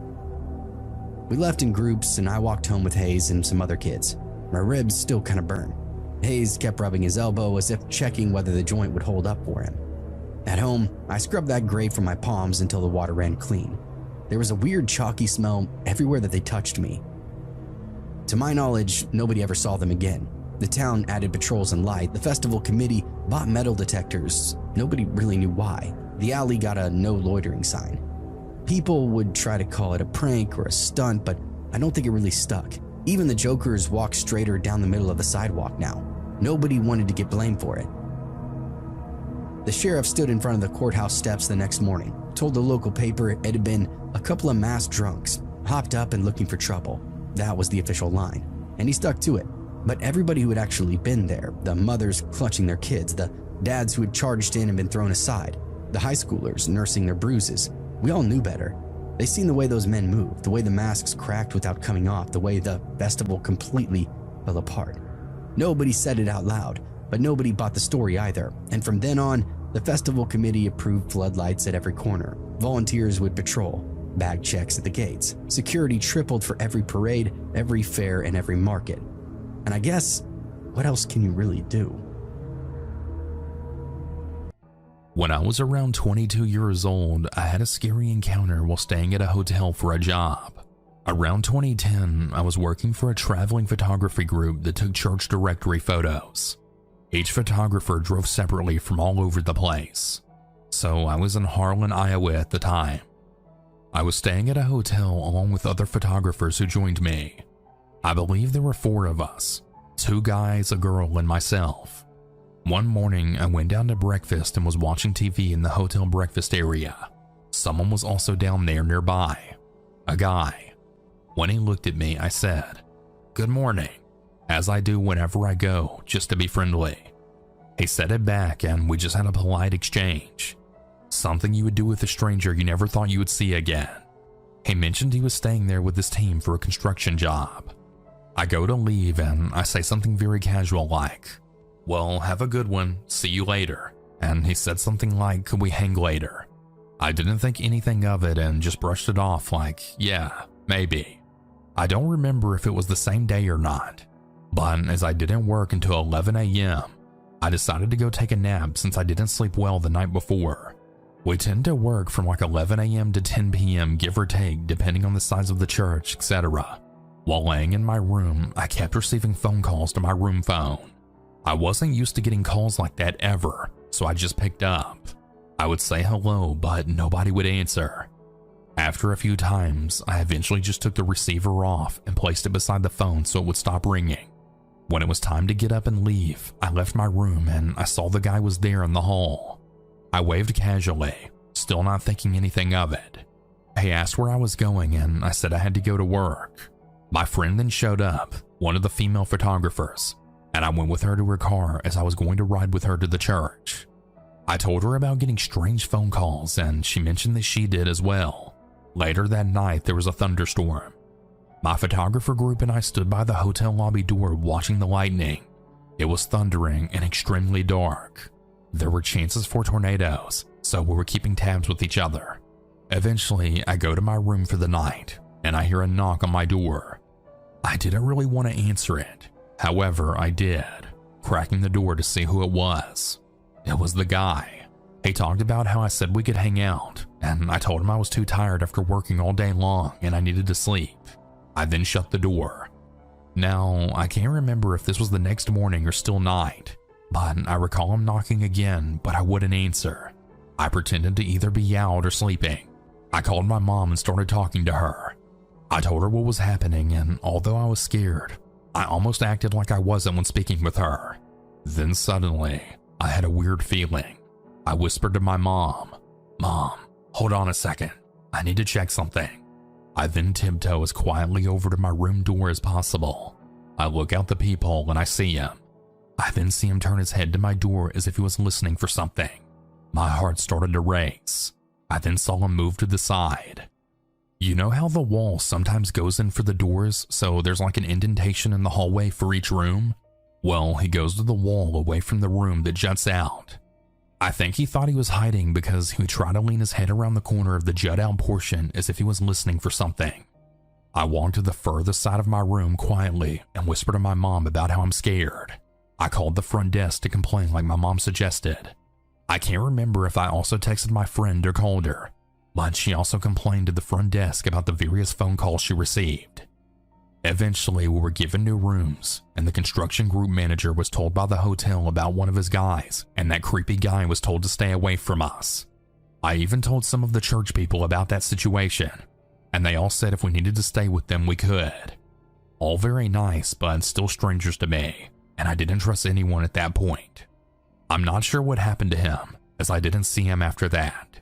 I was a little jealous of my friend because she ended up with a hot tub in her room, and I didn't, but it was fine. However, after that, I was way more aware and careful with who I talked to and what I said.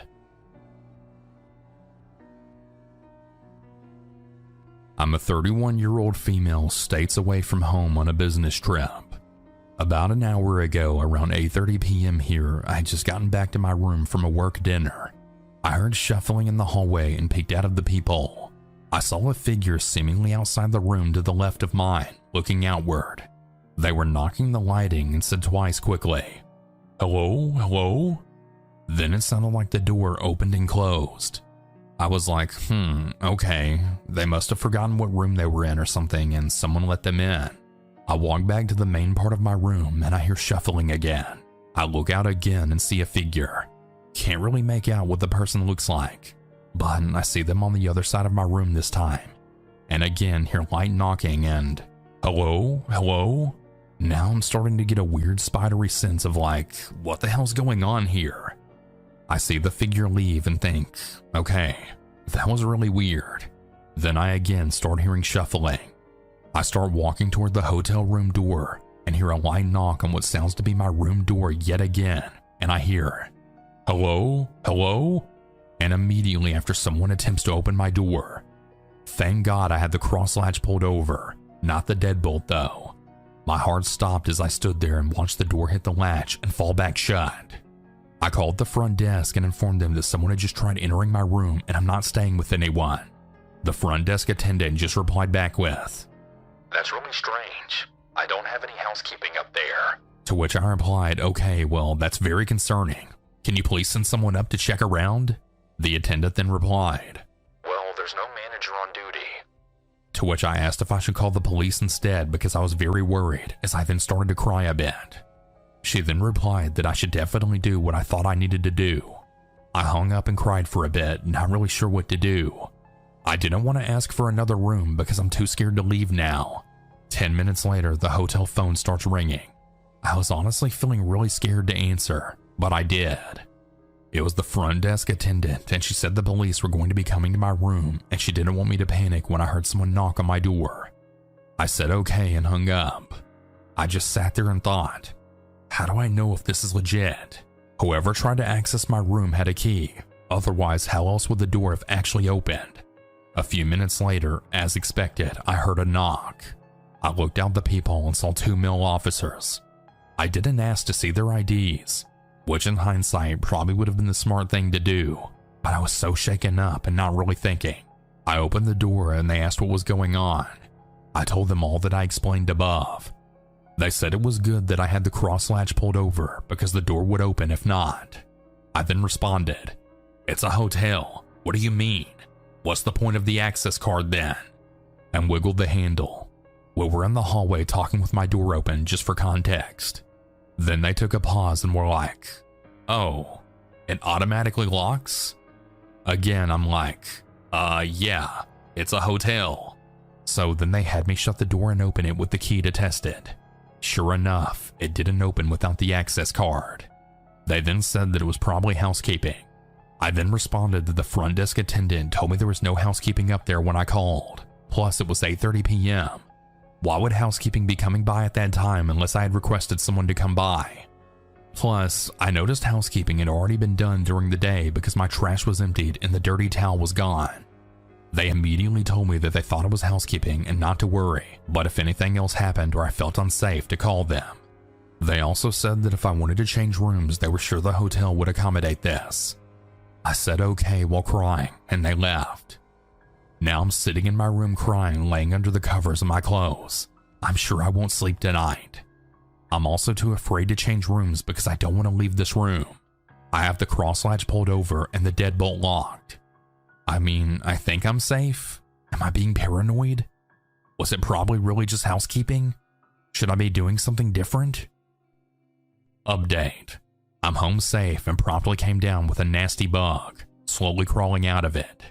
I'm really glad that I followed my gut and reacted the way I did to do what I could to stay safe. I was able to speak with the manager the next day when she came in at 11 a.m.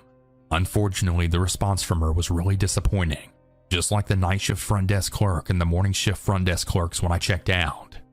Needless to say, I will never stay in this hotel again, and I will be avoiding this large chain as a whole. So this happened about 7 months ago. I was visiting San Diego for job interviews and staying in my favorite hotel in Sorrento Mesa. For a background, I'm a 40-year-old man and a pretty big guy. I'm 6'1" and a former strip club bouncer. Now, on to the weirdness. On my third night, I was up pretty late after hanging out with some old friends after my interviews. I got back to the hotel around 2 a.m. with some Sonny's Donuts. After eating a few, drinking a few more, and watching South Park post-COVID, I decided to have a smoke before going to bed. This made it now around 3 a.m. So I go downstairs, walk out front to the smoking area by the fountain, but there's another couple who are also staying at the hotel already there. I didn't want to impose, so I decided to just walk around the outside parts of the hotel while I smoked. I walked around the pool, the barbecue area, the basketball courts, and then started back for the side door. As I did, a black sedan drove up alongside me and stopped.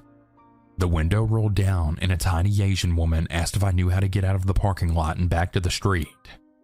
Now from there, when she asked me, this was literally in a straight line about 150 feet in front of her, so I thought she was either drunk or just blind. So I just politely said yes, just keep going straight, and then turn left at the tree. She then asked me if I could get in the car and show her. Now again, I'm a former strip club bouncer, and this woman looked very much like the Walmart alley wonk. There was absolutely no intimidation factor whatsoever, but for some reason, I instantly felt uneasy. Again, it was literally right in front of her. She could see the road. Also, the windows were all tinted far more than they should have been, and I honestly couldn't tell if anyone else was in the car. I used the smoking as an excuse to not get in the car, but she said she didn't mind and gave me a very creepy smile. I politely declined, and again pointed out that the road was literally right there, so I'd just be walking back in 5 seconds anyway. She again asked me if I would get in and show her. This was feeling like a weird kid/ice cream truck situation.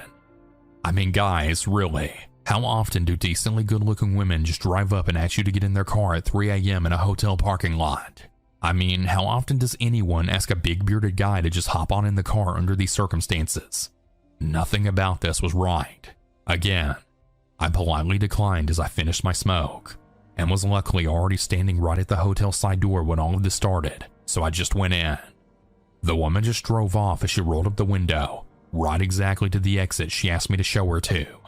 So I told the front desk about it, and they said they'd keep an eye out.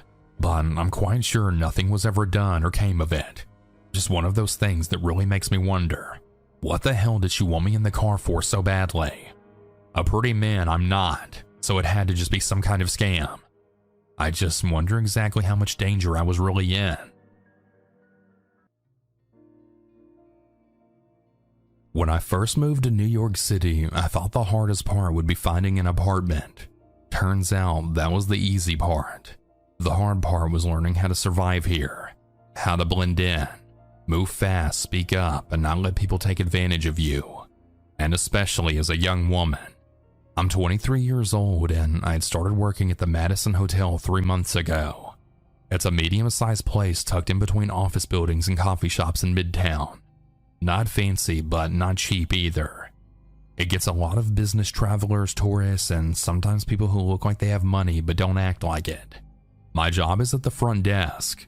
I work the morning shift, which means I'm usually up by 5:30 a.m. and on my feet before the sun rises. I wear a navy blazer with a name tag, pull my curly hair into a bun, and try to smile even when I don't feel like it. The job's alright. It's steady and I like meeting people from all over. Most of the guests are nice, some are rude, a few are weird. I learned to handle all of them the same way. Politely, professionally, and with just enough distance to protect myself. But I really wasn't ready for William. He walked in on a Tuesday morning. I remember the exact day because it was raining, and he shook water off his umbrella right into the carpet. He wore a long gray coat, black gloves, and carried a brown leather briefcase that looked expensive. He was tall, maybe 6 feet, with silver streaked hair and sharp features, mid-50s I guessed. "Checking in," he said, setting the briefcase on the counter. "My name's William. I found his reservation, 3 nights king bed, breakfast included. Welcome to the Madison, Mr. William. You're in room 914, I said. Elevators are to your right. He didn't leave right away. You're new here, he said.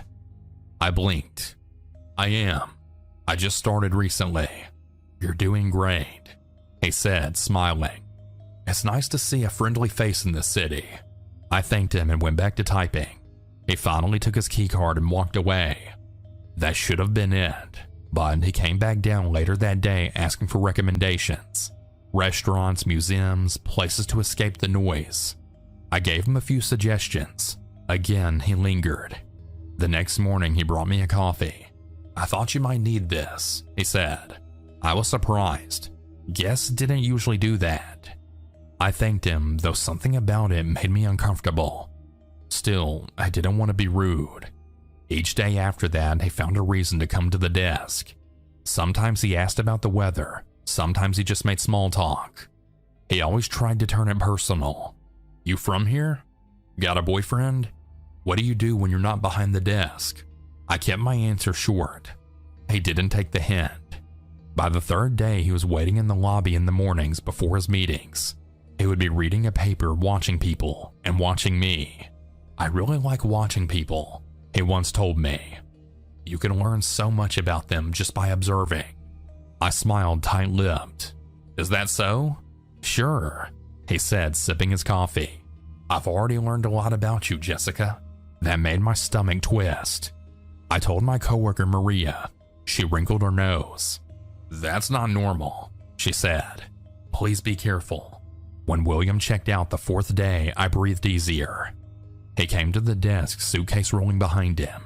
I'll be back soon, he said.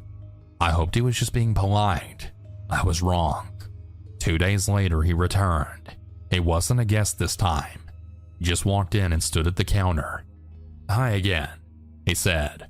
Miss me? I blinked. Can I help you with something? I just wanted to say hello, he said, grinning. I was nearby. Thought I'd stop in. I forced a smile. Sir, I'm working right now. He then leaned in slightly. You don't seem happy to see me, he said. I'm just busy, I told him. He left but came back the next day. Then 2 days after that, sometimes to just sit in the lobby. Other times he brought gifts, tea, a notebook, a scarf. I never accepted them, but he'd leave them on the desk and walk away. I stopped being polite. I started avoiding eye contact. He noticed. One afternoon, I caught him waiting outside. I left through the side door, heart pounding. That night, I couldn't sleep. I kept checking the hallway through the peephole in my apartment. It got worse. One Saturday, I saw him on the platform at my train station. He didn't say anything, just stood there at the other end, watching me. I rode 3 extra stops and walked home on a different day. The next day, I had told my manager, David. He was concerned but unsure of what to do. "He's not a guest here anymore," he said. "We could ask him to leave if he shows up again, but unless he threatens you." He paused. I felt helpless, so I started documenting everything. Dates, times, what he said, where I saw him. I kept the gifts as evidence. The final straw came on a Wednesday afternoon. I was working the desk and William walked in like he owned the place. "Jessica, we need to talk," he said. I stood up. "No, we don't. You need to leave." He stepped closer. "I care about you. I think you feel the same." My hands were shaking. I picked up the phone and dialed NYPD. I then told him, "You need to leave now." He stared at me, stunned. Then he laughed. "You're overreacting." "No," I said loud and clear. "I'm not." 2 officers arrived within 10 minutes. William, of course, tried to play it cool, acting like it was all a misunderstanding, but I showed them the log, the notes, the gifts. One officer asked if I wanted to file a report. "Yes," I said. They escorted him out. It wasn't dramatic, but it was final. William hasn't come back since. Some nights I still feel nervous walking home. I still glance over my shoulder, but each day I feel a little stronger. Working at the front desk, I've learned how to smile when I don't want to, how to be polite when someone doesn't deserve it, and how to say no when someone crosses the line. Most of all, I've learned that keeping quiet doesn't keep you safe. Next time I'll speak up sooner. It's been about a year since I called the police on William. Sometimes it feels like a lifetime ago. Other times it feels just like last week.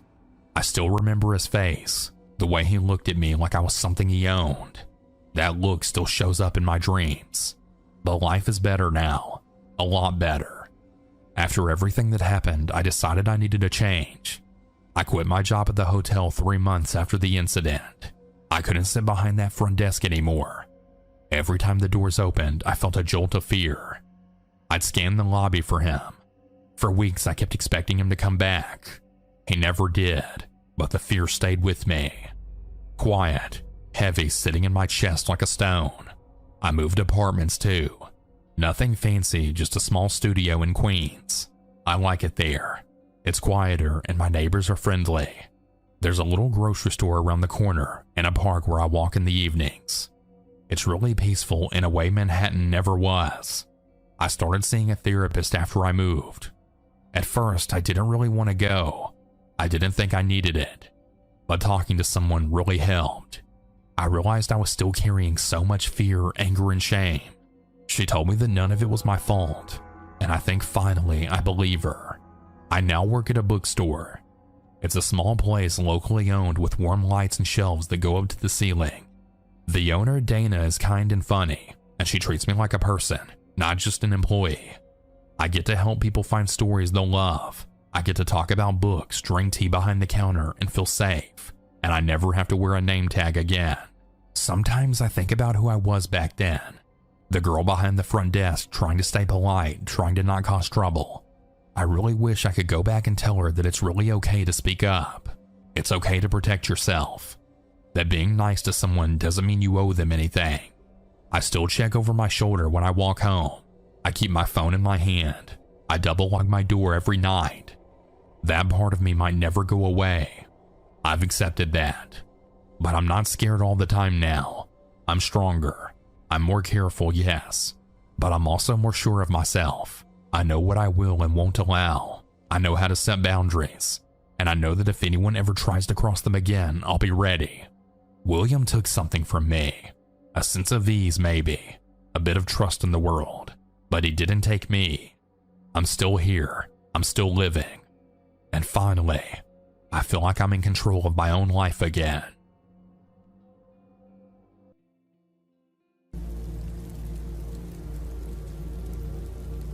I'm not the kind of person who chases chaos.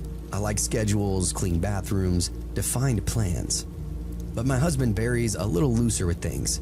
He'd pack a bag the morning of a flight, if I let him. But he's always been respectful of my needs for order. That's what made this whole trip feel like such a slap. We weren't flying cross-country or off-grid camping. Literally just a 3-hour drive out of the city, a little town built around a couple of lakes and creeks. The kind of place you forget existed until you scroll past some kind of aerial drone shot on social media and think to yourself, yeah, I could use a long weekend. So we did it the right way. Barry picked the destination. I booked the place. One of those Airbnbs that looked a little too perfect. Bright white interior, Edison bulb lighting, and a fire pit in the backyard. It said it was walking distance to the river. Sounds good. I cross-checked the references, verified the host profile, and made sure the lockbox code had come through properly. The booking confirmation said it had been recently cleaned and was fully reset for our arrival. That was the last phrase they used, reset, like we were loading into some digital hotel room and didn't remember the last guest. The drive-in was easy, mostly 2-lane roads and flat farmland broken up by little clusters of trees. There were actual cows out there. We stopped at this diner around 15 minutes from the house and had soup and grilled cheese, like we were retirees, just to buy ourselves time until the official check-in window had arrived. When we finally pulled up into the neighborhood, it was a lot quieter than I expected it to be. No kids on bikes, nobody out mowing their lawn or washing their car, and the house itself sat at the far end of the cul-de-sac, boxed in by tall hedges and a rickety wooden fence in the backyard. The first thing that I noticed was the car. Not the one we drove in with, but the other one parked at the curb. Sleek, silver, clearly newer than anything else on that street. The hood was dusted over though, and pine needles were stuck to the windshield like nobody had even bothered to move it in days. I remember saying, "Do you think somebody's still here?" Barry just shrugged and got out to stretch. I didn't like that. I don't shrug things off like that either. I'd triple check a locked door before bed if I heard a single creak from the HVAC. I pulled up the app and clicked through the reservation. Everything looked right. Dates, address, check-in instructions. I even had a backup email from the host with a note about the key being inside the lockbox. Still, I called customer service just to be sure, and after a brief hold, the woman on the line told me everything had been confirmed. The host had supposedly cleared the place out earlier in the week, and sometimes people just leave their cars behind if they get picked up. Barry was already halfway to the porch by the time I hung up my phone. The lockbox clicked open without any kind of fight. Inside was a single brass key, old school, a little tarnished around the ridges. Barry held it up like he just won a prize and then slipped it into the knob. The front door creaked inward, revealing a tastefully decorated living room, neutral tones, abstract wall art, and one of those fake fireplaces with glowing logs. It looked like it was designed to look clean, without any kind of personality. And at first glance, it did look exactly like the pictures I saw before. Still, I stepped in slowly. The air wasn't stale exactly, but it wasn't fresh either. Like somebody had opened up all the windows earlier in that day and then shut them again just before we arrived. Barry walked in, called out a friendly hello, like we were visiting old friends or something. Of course, there was no answer, just the gentle hum of a ceiling fan and the faint click of a wall clock. We brought in our bags and cooler, moving room from room. Kitchen, dining area, guest room, and bathroom. It all looked fine. I kept waiting for something to jump out though. Clothes on the floor, dishes in the sink, a door that wouldn't open. But it was quiet. But there was just something about it, something gnawing at me. The staging felt far too perfect, like it had been reconstructed, not just cleaned. But I tried to shake the thought. Barry lugged the cooler into the kitchen while I wandered down the hallway. He called for me a minute later, voice sharp. Babe, you gotta see this. I came back and found him standing with the fridge door wide open. Inside, it wasn't empty, not even close. It was packed full. Milk, deli meat, a full vegetable crisper, beer, a wrapped cheesecake on the top shelf, and everything was fresh. I leaned in and checked the labels. Nothing was expired. Somebody had stocked this fridge within the last few days. "This isn't ours, is it?" Barry said, though of course I knew it wasn't. "Did you order groceries?" "No," I said. "And this isn't leftover from the guests. There's no way this stuff would still be good." I pulled out my phone and wrote to the backup Airbnb contact that I'd been given, the real-time guest liaison or whatever they called themselves. I told them about the fridge. 15 minutes later, I got a reply and said, "Oh no, thanks for letting us know. It was an honest mistake. Owner must have left it by accident. Home is definitely vacant though. You're all clear to settle in. Enjoy your stay." No apology, just that vague, breezy dismissal. Barry then cracked open a soda from the fridge because of course he would, and then went to get the bags from the car. I stayed behind and wandered to the bathroom. It was clean, like everything else. Queen bed made tight, suitcase stand folded in the corner, lamp on the nightstand. The adjoining bathroom was lit by one high-frosted window and smelled faintly of lemon cleaner. That's when I noticed the medicine bottles on the back of the toilet. 6 orange prescription containers lined up in a row. I stepped in and picked one up. Hydrocodone, 10 milligrams. But the name was smudged. The date was only a week old though. The others were similar, painkillers, anti-nausea, sleeping aids. Next to them sat a manila envelope thick with paperwork. I slid the top open and saw forms from a regional cancer center. Billing information, treatment plans, chemo schedules, home care notes, radiation prep. I flipped through, my gut turning tighter and tighter. These weren't old papers, they were active, ongoing. "Barry!" I called out. And that's when I heard him scream. It was short and panicked, not drawn out. A gut-level sound that ripped me away from the sink and then down the hall. I followed the sound to the master bedroom where Barry stood frozen just inside the doorway. I pushed past him and stopped cold. There was a body on the carpet. Male, adult, face down. The skin was gray-green and sloughing in places. The stench hit me like a wet rag. Not quite rot, but the early oily phase of decomposition. Metallic, sour, unmistakable. His fingers were curled like claws, arms stretched downward towards the door, as if he was trying to drag himself out. His clothes were damp with old sweat and waste. The back of his shirt was soaked through and stained with a deep maroon where he apparently had leaked out while lying there. One leg was twisted unnaturally beneath him, like it had just given out halfway through the crawl. Barry backed out of the room gagging, and I just stood there, staring, because the rest of it was falling into place in my head. The full fridge, the medicine, the car out front. The Airbnb confirmation that the host had cleared out the week prior. He didn't leave, I said aloud, now numb. He was always still here. Barry didn't answer me. He was halfway in the hallway now, bent over and dry heaving. I stepped in carefully and skirted around the mess on the floor, checked the dresser. It was still full of clothes, men's underwear, socks, folded t-shirts. The nightstand had a charger plugged in. His wallet was open next to a glass of water. I didn't touch it, but I could see his license through the little plastic flap. Same last name as the booking. This was the host, the guy who'd supposedly cleaned the house before we got there. Only he never finished. He died doing it. I turned and followed Barry back down the hall. He was already on the phone with the Airbnb again, pacing in the living room, trying to stay calm but quickly unraveling with every single breath. "Yeah, we just found a body. No, a body. It's in the house you said was clean and empty. No, this isn't like the fridge. This is a man's corpse literally rotting in the back bedroom." I stood in the middle of the kitchen and just stared at the counter, willing my thoughts to line up.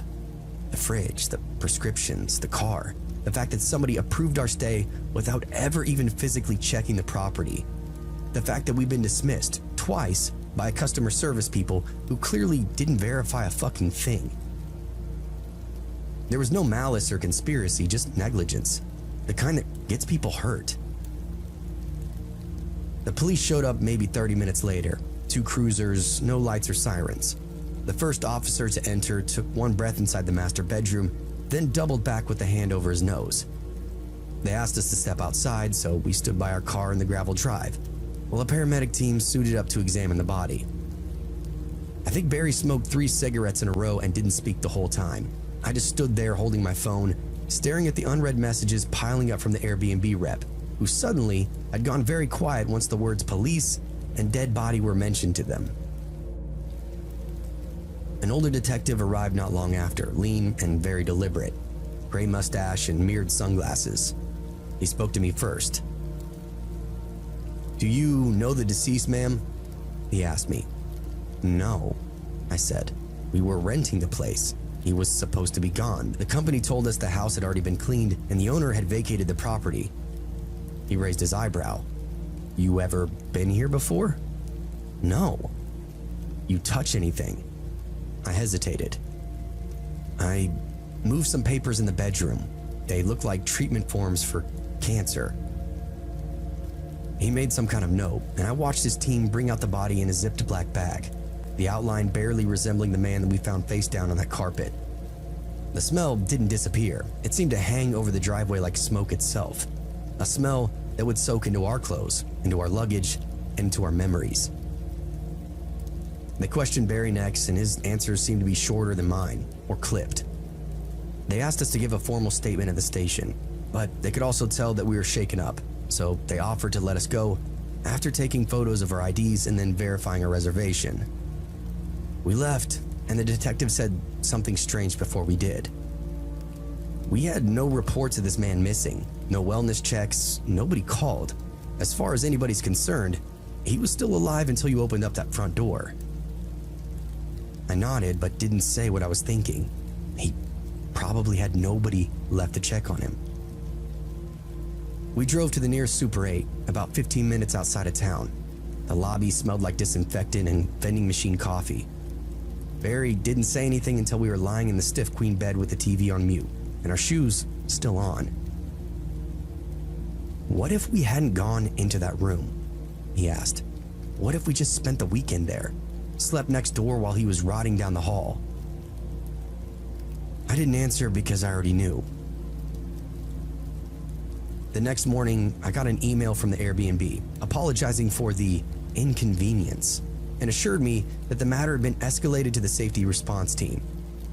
Our entire trip had been refunded. They even offered us a free future stay. I deleted that email without saying anything in response, and then quickly deleted the app.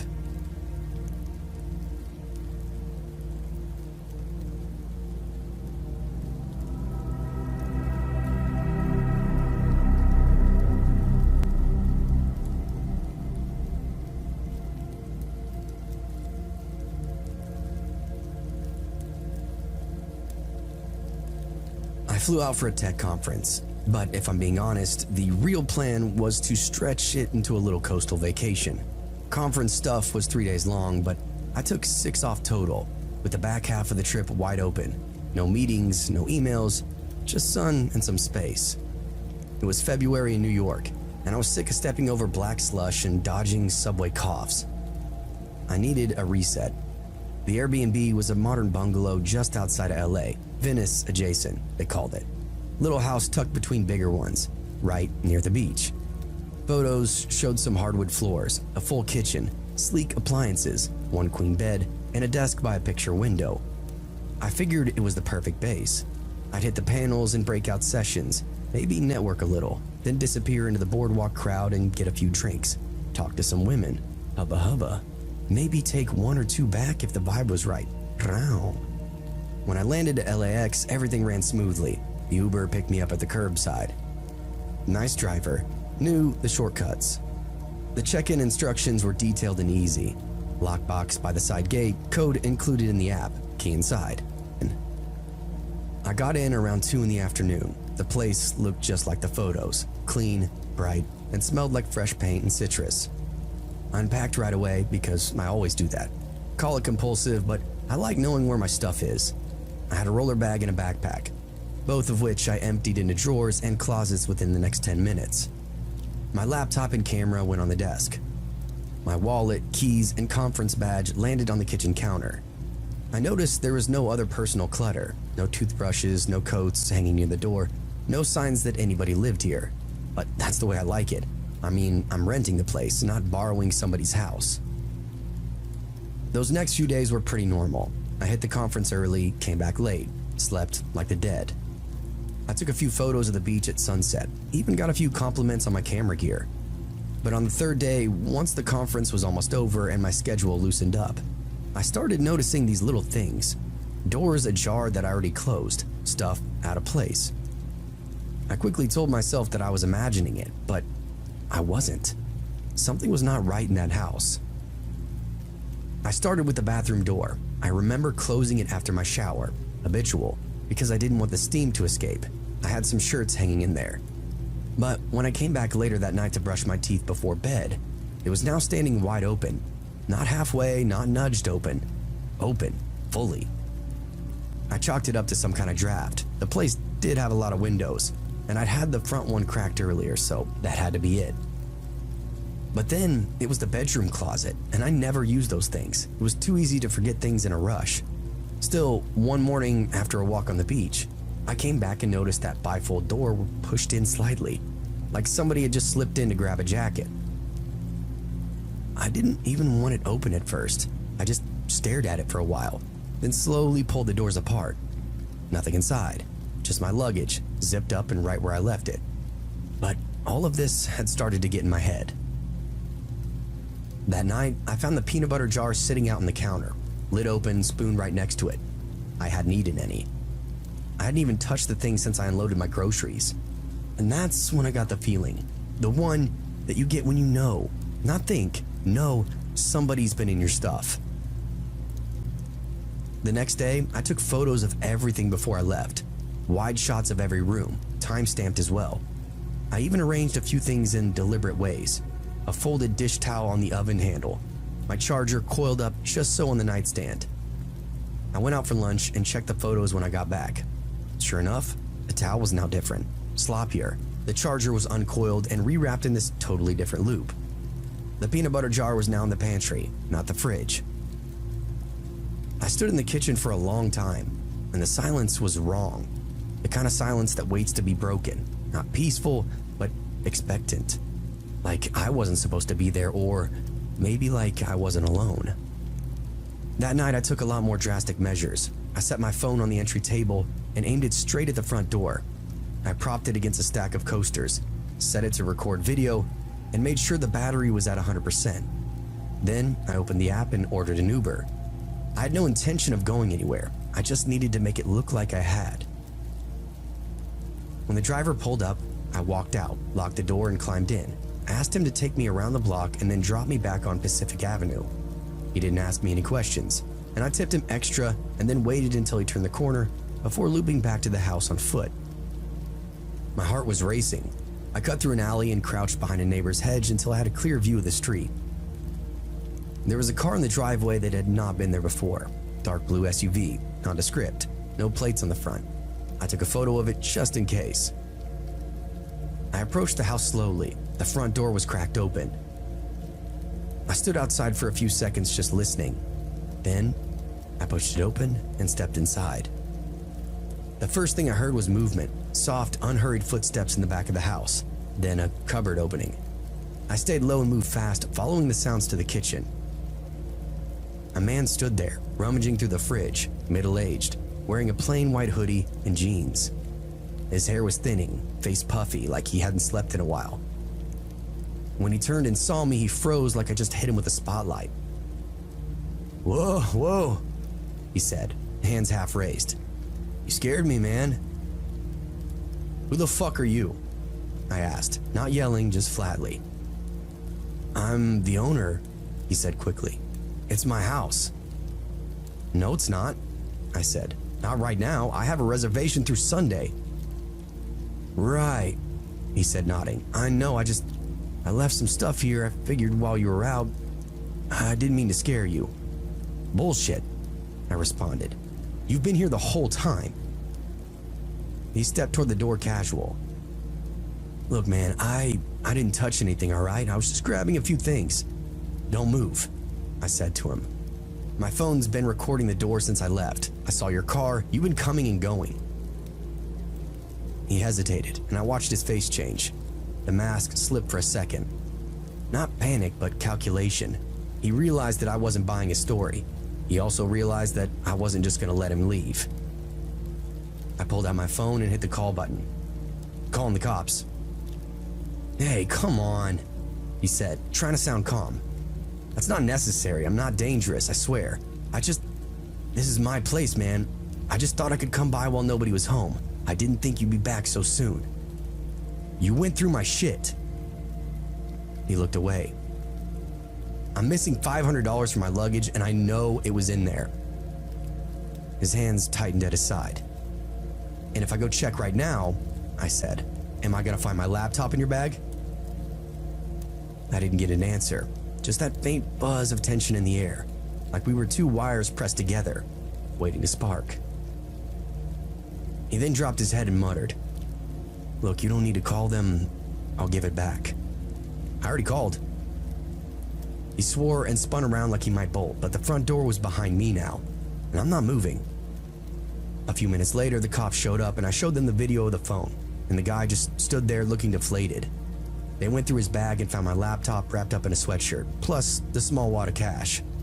Some of the bills had my initials on the corner. I marked them on a whim when I packed. I travel a lot, and I have a lot of people try to steal from me before, so it's just something I do. The cops didn't cuff him, but they escorted him out and warned him not to return. They let me file a full statement. I watched his car disappear down the block, and it wasn't until it was completely out of sight that my hands finally started to shake. The cops told me he wasn't technically trespassing because he was the legal owner, and he hadn't used force to enter. It would take a formal complaint from Airbnb for charges to stick. But the officer nodded toward the recording on my phone and said, "That'll definitely help. They're going to want to see that." I told them that I'd send it to whoever needed it. That night, because of everything, I didn't sleep much. I pushed the chair under the doorknob like some old cartoon, kept the lights on in every room, and stacked my suitcase in front of the front bedroom window, just in case I heard glass breaking.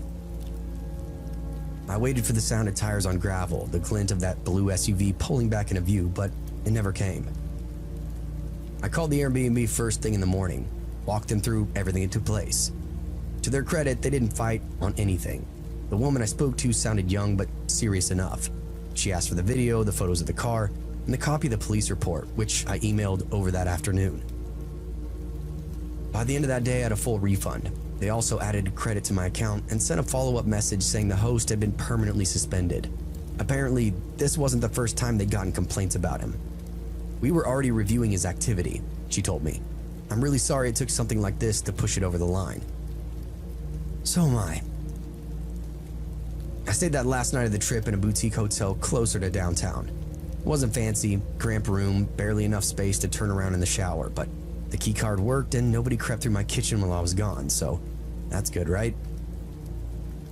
I kept thinking about how easily I could have missed it though. If I stayed out a little longer that day or turned the camera a few degrees to the left, I might have come back to a wiped laptop, empty cash stash, and a gaslit conversation with some apologetic stranger claiming, "Oh wow, you must have just misplaced it." I don't know what would have happened if I caught him at the wrong moment either, if I hadn't kept my voice steady, if he decided that I was just another mark. I still use Airbnb. I'm not stupid. I know most of the hosts aren't like that. The company made it right and they didn't even dodge the damage. But now I photograph everything, I mark all my bills, and I never ever leave without locking every entry point and double checking it on my way out.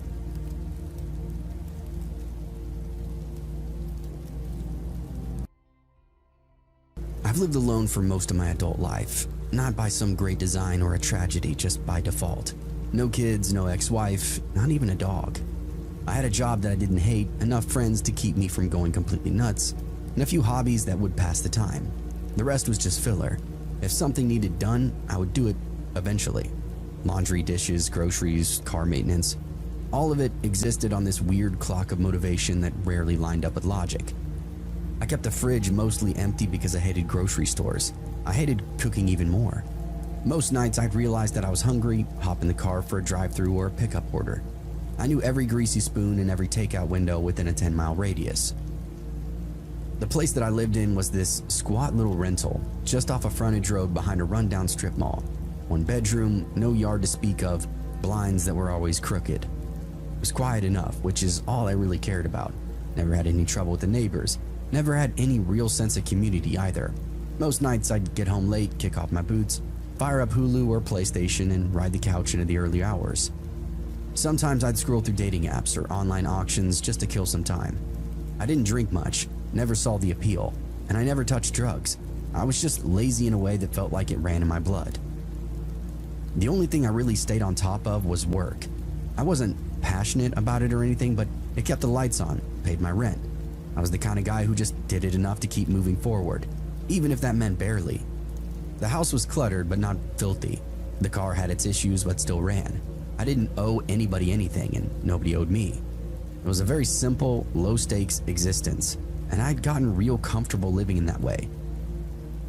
Until one of these nights, it came off the rails because I couldn't be bothered to cook dinner.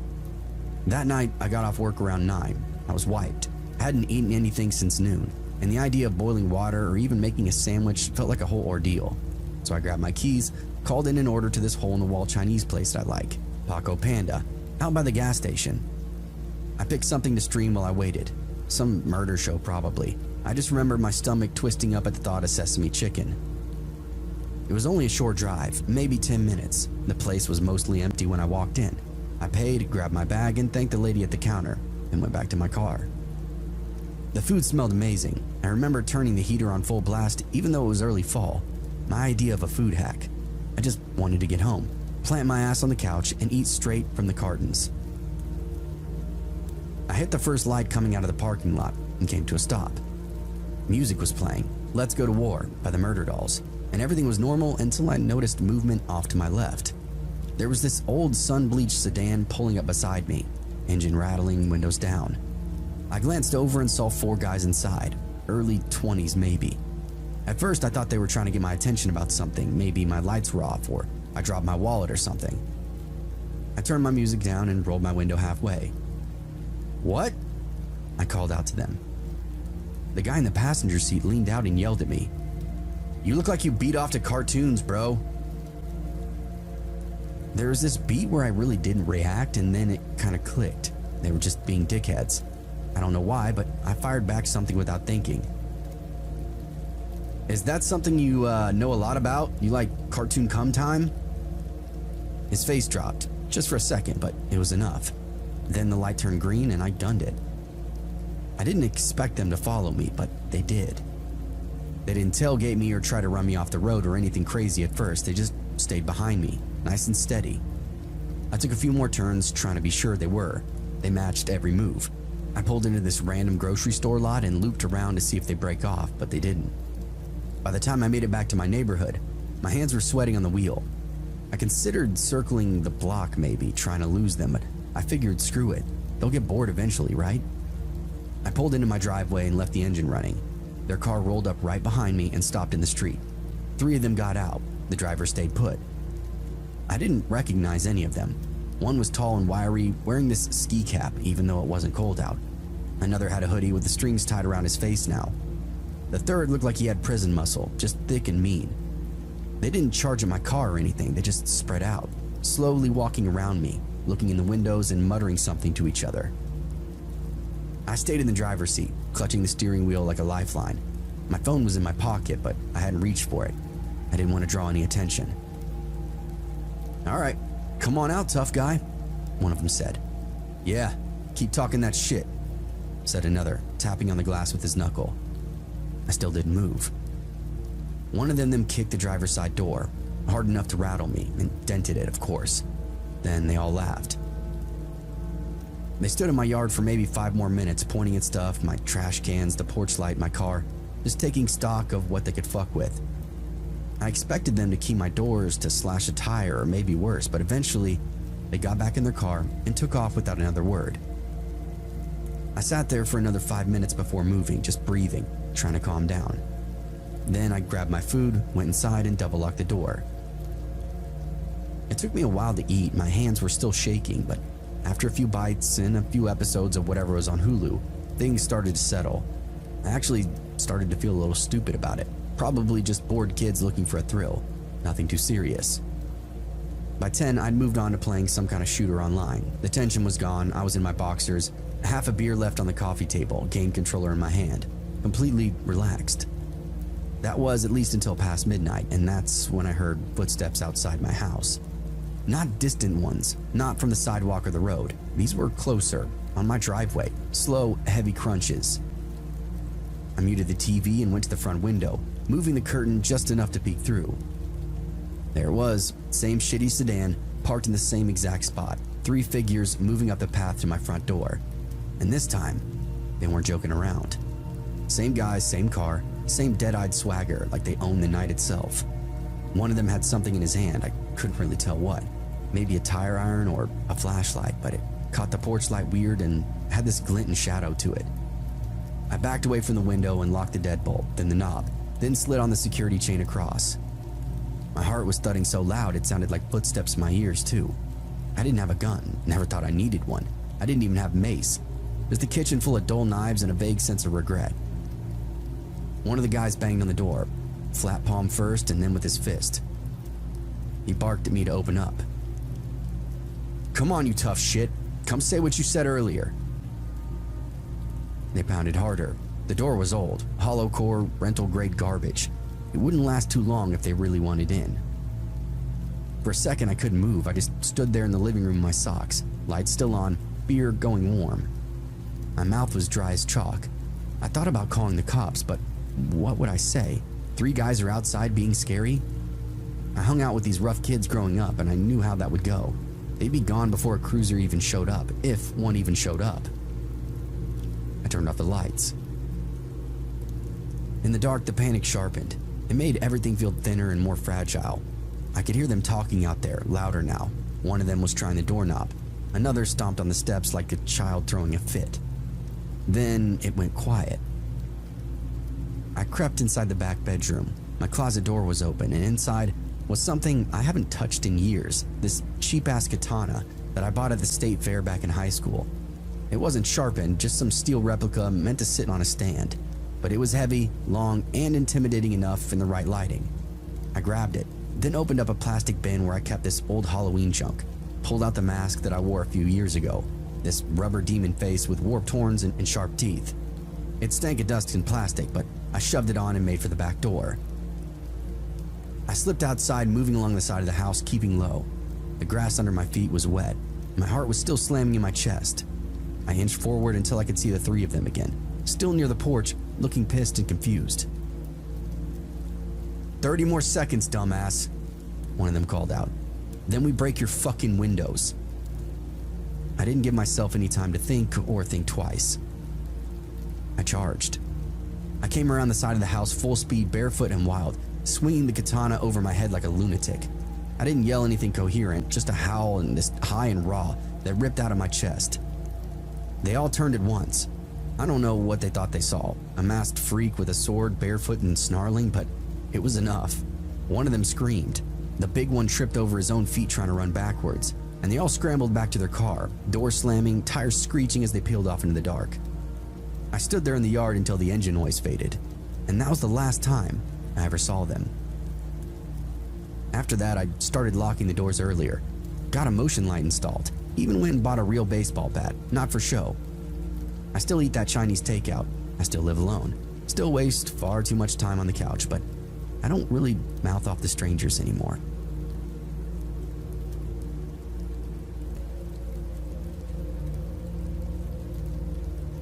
When I was younger and still living in the city, I moved apartments like other people would change clothes.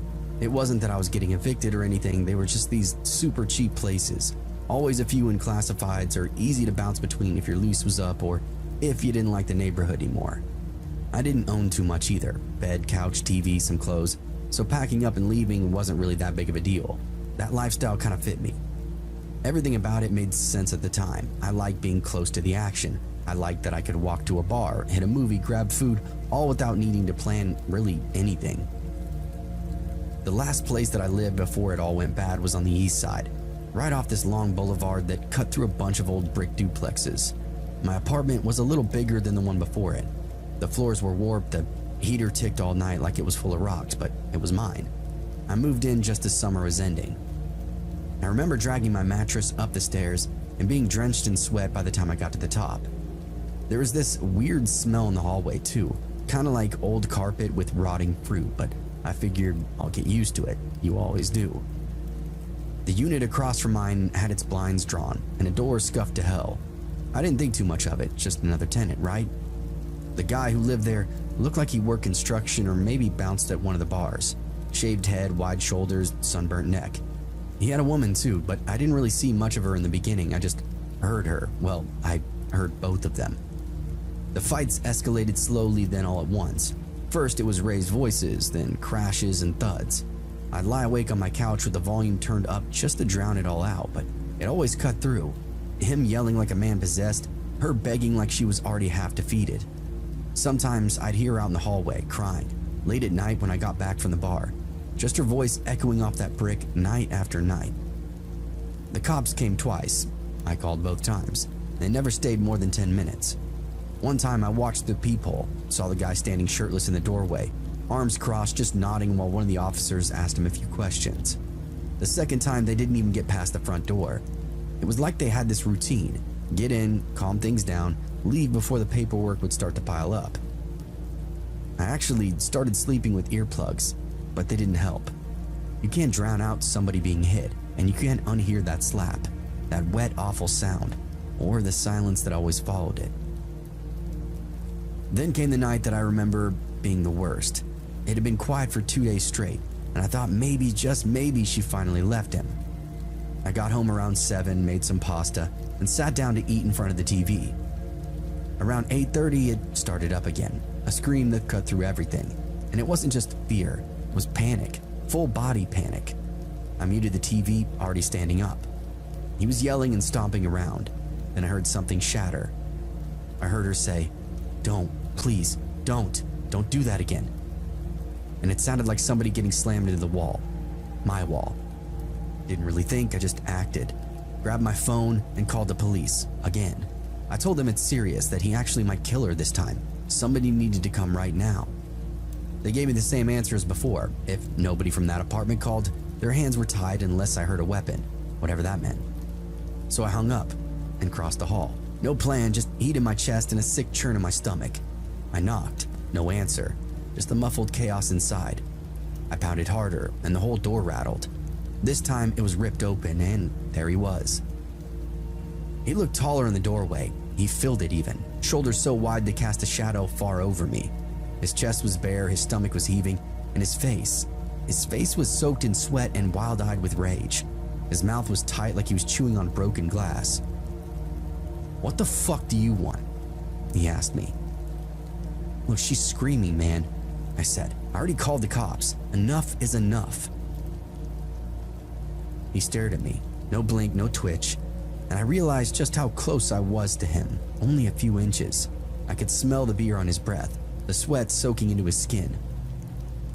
"I'm not gonna say it again," I told him. "Let her go."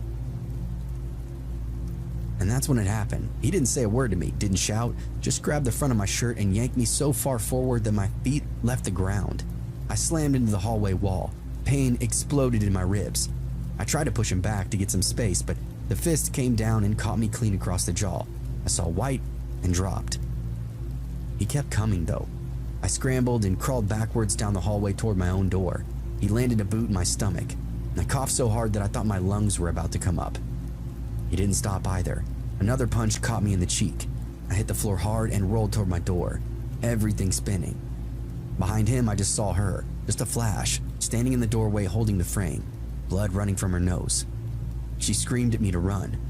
Her voice was hollow though, like somebody that's already halfway gone. I got my key in the lock barely, yanked open the door, and staggered inside. He followed me, still swinging. I threw my weight against the door and managed to get it shut just long enough to drop the chain lock. He pounded on the other side, still yelling at me through the door. I slid down to the floor panting, spilling blood onto my tile. I thought it was over then, but he didn't go away. I sat there with my back up against the door, shaking uncontrollably. My left eye was swole shut, and I couldn't take a full breath without pain ripping through my ribs. My hands were sticky with blood, some his, mostly mine. Through the door, I could still hear him out there, pacing, breathing, whispering things that I couldn't quite make out. The door then jolted hard and I jumped up. Another slam. Then a pause. Then the wood cracking. I scrambled backward, trying to drag the coffee table across the entryway, but my arms wouldn't move right. I think it was dislocated. The chain lock snapped and the door buckled and groaned. Then it gave out completely. He stood there in the frame, calm now, breathing slowly. "Should have just minded your own fucking business," he said. I tried to stand and didn't make it. He crossed my room in 2 steps, grabbed me by the collar, and flung me toward the hallway. I hit the wall, shoulder first, and dropped. I tried to crawl, but he kicked the back of my head and I folded. Then came more punches, hard, deep ones to the ribs and back, like he was trying to reach through me. I think I blacked out for a second because when I opened up my eyes, I was in my bedroom. He dragged me there. I was on the mattress on my back, the bed lopsided from the force that he'd thrown me in with. My blood was already soaking into the sheets. He stood over me panting, then reached down, and this is the part that still sticks with me the most. Pulled the blanket up over me, tucked it around my sides like a mother putting her kid to sleep. "Don't knock on my fucking door again," he said. "You don't call anyone, you don't even look at me or her." He turned around and started walking, then stopped in the doorway. "Oh, I'm taking this too," he added. I couldn't see it clearly, but I heard the clink, the hook near the front door, the spare key that I always left hanging there. He took it. "If I hear you say a word to anybody," he said, "I'll come in while you're sleeping and I'll slit your fucking throat." And then just like that, he was gone. The door creaked closed behind him. I heard his boots retreat across the hallway, the quiet pull of his apartment door opening and then shutting. No lock, no final word, just that silence again. I laid in bed until morning and didn't sleep at all, didn't move, just stared at the ceiling and listened to the pipes moan behind the wall. Every little creak sounded like another footstep. Every car door outside made my stomach twist. I kept thinking he was coming back, that he'd left something unfinished. I didn't go to work the next day or the next day after that. I didn't call the cops because, again, what would I say? That I got beat up for playing hero? That I poked my nose where it didn't belong? It probably wouldn't even come out again. So a week later, I started looking for new places. It took me 2 full months, but I finally got out. Didn't even break the lease, just paid through the end and walked. I left half my furniture behind. I couldn't stand to look at the bed again. The mattress was still bloody. I didn't even have it in me to throw it out. Just let the landlord deal with it. Now I triple check my locks. I keep my blinds shut. I flinch when somebody knocks on the wall, even if it's just the pipes. I still don't even sleep right to this day. I'll wake up thinking he's back, standing at the foot of my bed, holding up that key. I never saw that woman again either. Sometimes or occasionally I'll think back to her, wonder if she ever got out, or if she's still in there, taking those punches and screaming behind those old, paper-thin walls.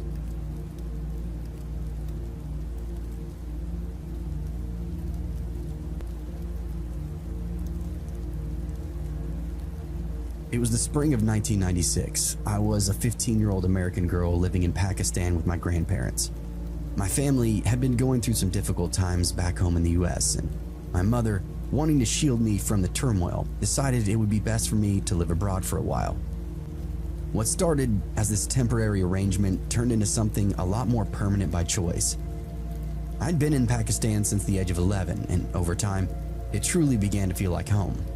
I embraced the culture, learned the language, and built strong relationships with my family and friends. Despite having the option to return to the US after every visit, I always chose to stay. Pakistan just became my second home. Our household was always full. My grandparents, my aunt and uncle, their 3 children, the neighbors, and of course, frequent visitors. We had this open door policy, both literally and figuratively. It was the kind of neighborhood where people rarely locked their doors during the day. It felt safe, secure, or at least so we thought. Inside households like ours, it's common to hire domestic help, cooks, cleaners, and general helpers. While my family opted for female help, especially when daughters were in the house. Some would prefer young male workers who were seen as stronger and more agile. My grandparents hired this male helper, Bashir, who had his own quarters outside the house. Despite his presence being normalized in our culture, I always felt this deep unease around him. Maybe it was instinctual or maybe just caution, but I got into this habit of locking any room that I was in when I was home, alone or not, just in case. Being in Pakistan is different. My grandparents were wealthy, but knew danger could lie around any corner, especially for a young girl like myself. And on one particular day in spring, everything changed. That afternoon, I was relaxing in my aunt and uncle's bedroom watching TV. It was my favorite spot when they weren't home because they had this private television, unlike the shared one inside the family lounge downstairs. Now, I had no idea at the time, but I was alone in the house for the first time since moving to Pakistan. My grandfather was at work, my aunt and uncle had taken the kids to another town, and my grandmother had just left for an errand with our driver. Then came a knock, loud, repetitive, and urgent. I paused the TV and placed my ear against the door. It was Bashir. He was calling my name in a hurried, anxious tone, asking me to open up. When I asked what he needed, he claimed he had something to give to me. I refused, and he quickly shifted, saying he needed to ask me something. So I told him to ask me through the door. But he didn't respond with words. Instead, he began turning the knob and pushing it against the door frame a lot more forcefully. My heart started pounding and reality sank in. I was alone with him. Panic set in, but so did instinct. I looked around for options. The phone in the bedroom was useless without the phone directory, which was downstairs near my grandparents' room. I didn't have any phone numbers memorized. I looked out the front window, hoping to spot somebody nearby, maybe the neighbor or the friend who lived across the street, but no such luck. Meanwhile, Bashir was still trying to get in. I thought about hiding in the closet, but it had no lock. I made a quick decision and ran to the attached bathroom. It had 2 locks. I secured both and climbed up to the small window high up on the wall, hoping to get somebody's attention. Once up there, I could see the neighboring house very clearly and tried yelling to get the helpers outside, but just as I was about to scream louder, I heard a familiar voice. It was my grandmother. She was calling my name from the hallway. I waited for confirmation though, and when I finally heard her voice again, I carefully opened up the bathroom door and then the bedroom door to find my grandmother standing alone and breathless. She immediately apologized, saying she just realized that I was home alone by myself and had now rushed back.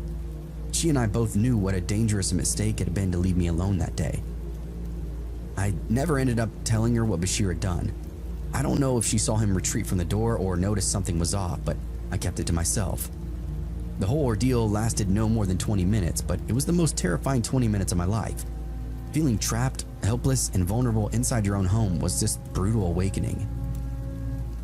Years later in the mid-2000s, I returned to Pakistan for a visit with my mom. By then, I was back in the US full-time. One afternoon while visiting my grandparents, my mom and aunts started to tease me about this quote-unquote surprise visitor who had come all the way from another village just to see me. They were laughing and nudging each other as they told me to come into the living room. I walked in and there he was, Bashir. My heart sank. He looked unwell, his eyes were bloodshot, and he had that dazed look of somebody who hadn't slept in days. He stared at me with this strange intensity. I kept my face calm and greeted him politely and said I'd heard he got married. Congratulations. He nodded silently. I quickly excused myself and went to my room. That was the last time I saw him.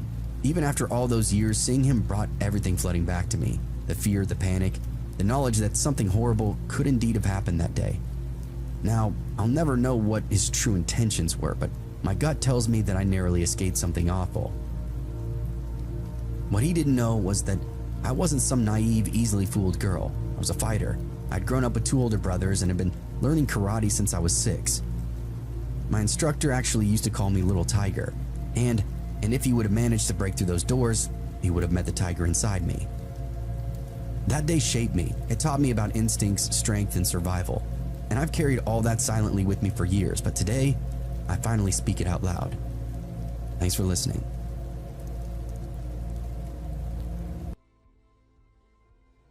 Iowa is one of those places I can feel a bit cut off from society.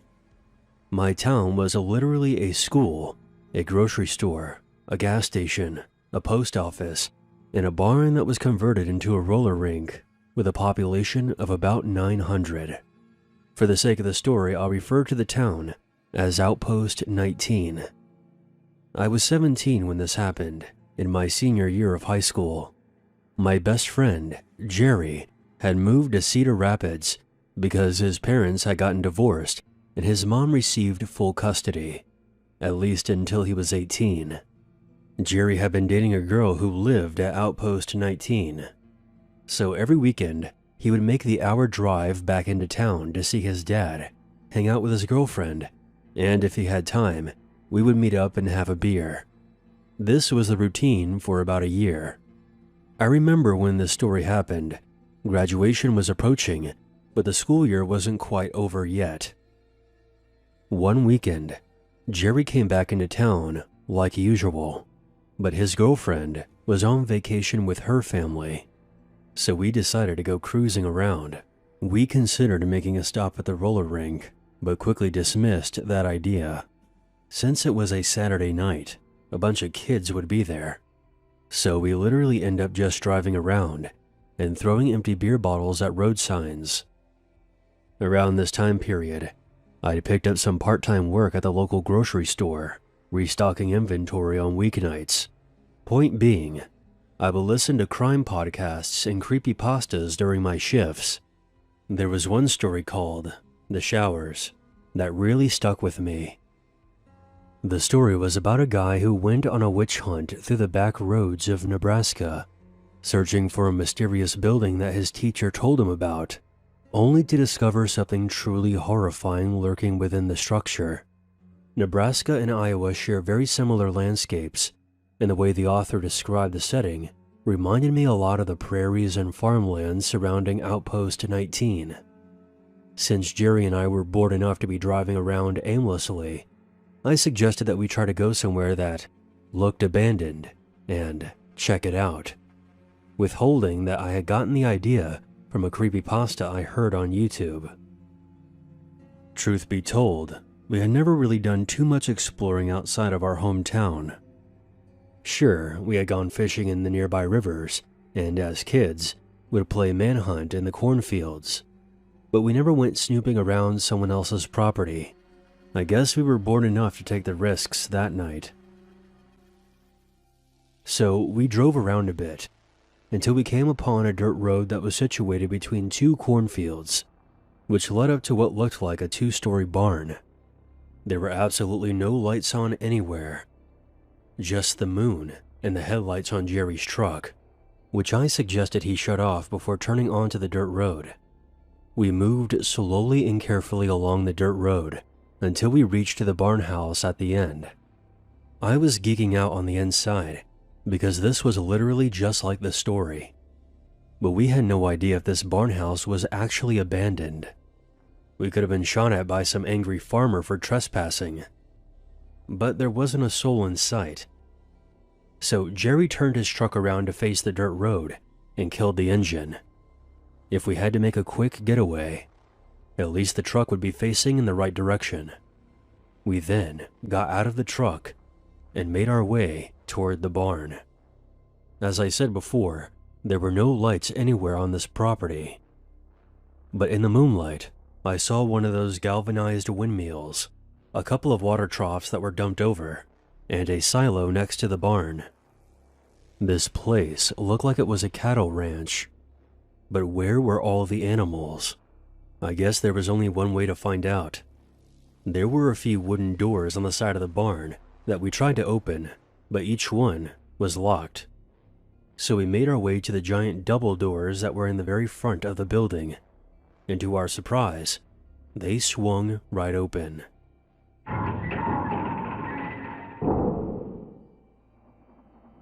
We immediately noticed that there was a faint glow coming from several areas within the building.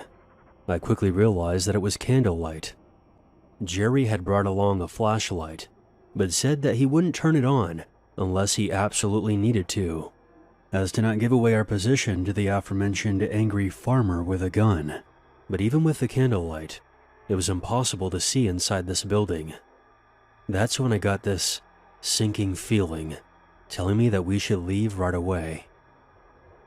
Jerry turned on his flashlight and shined it into the building.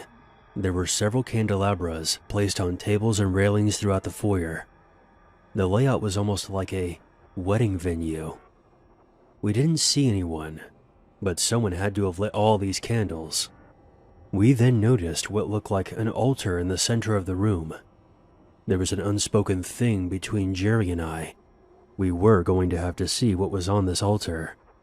And as we got closer, I saw a large knife between two candlesticks that had been stabbed into something. We had to get a bit closer to see what it was. And we soon discovered what looked like a dead lamb. Jerry, I think it's time to leave. Now. We booked it back to the truck, got in, and started it up. I took one last look behind us before we sped off back down the dirt road. I shit you not, I could see several figures standing outside the barn, and we even heard something hitting the tailgate of the truck before we peeled out of there.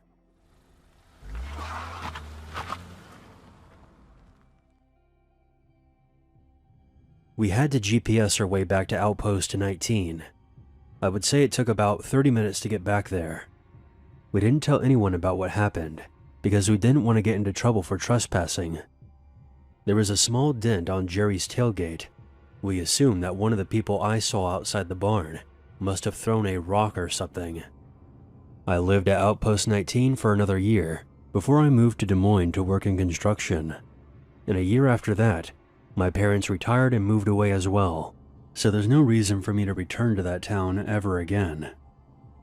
I've tried to research any dairy or cattle farms located outside Outpost 19, but I can't be sure if any of them were the place that we were at that night.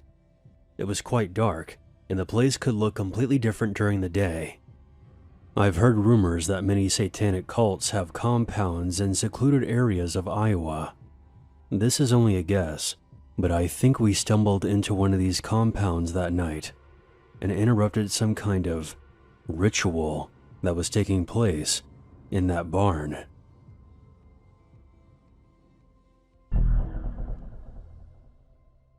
During my early 20s, I worked as a meter reader in Iowa City. A meter reader is someone who records how much electricity, gas, or water you've used each month. If your meters are on the inside and you want an accurate bill, a meter reader must enter your home, whether you're there or not, to let them in. As a side note, we only enter houses if consent was given when the customer first signs up for the service. Customers also provide us with keys if necessary. Entering a home when the owner is not present is something that I've never gotten used to. No matter how loudly I knock, I can never shake this uneasy feeling that I wasn't welcome there. The inside of a home is the ultimate private space. A home's exterior is just the image of ourselves that we project to the rest of the world. However, the further you venture inside, the closer you come to truly seeing what kind of person lives there. And if you want the raw, unfiltered truth, head for the basement. I hate basements. I've seen walls that look like giant static-filled TV screens, until I realized it was roaches scurrying across a white background, cobwebs so thick it looked like a cotton candy machine had exploded. I've seen rats, snakes, feces, weapons, neglected children, abused pets, homeless squatters, massive hordes, bizarre sexual items, a makeshift meth lab, and even a coffin. There are rational explanations for all these things. Well, maybe not the coffin. But there was one basement where I found something that was beyond the grasp of logic, and that's what made it so terrifying. It was at an old apartment house. From the outside, it looked like any other home on the block. I entered the back door and found myself at the top of a staircase. I ran my hand along the wall until I grazed a light switch. I flipped the switch, but no lights turned on. I wasn't carrying a flashlight, A typical route for me involved 5 or 6 hours of walking, so I tried to carry as little as possible. Oftentimes, I would use a light from my handheld screen, but it only illuminated whatever was about a foot in front of it.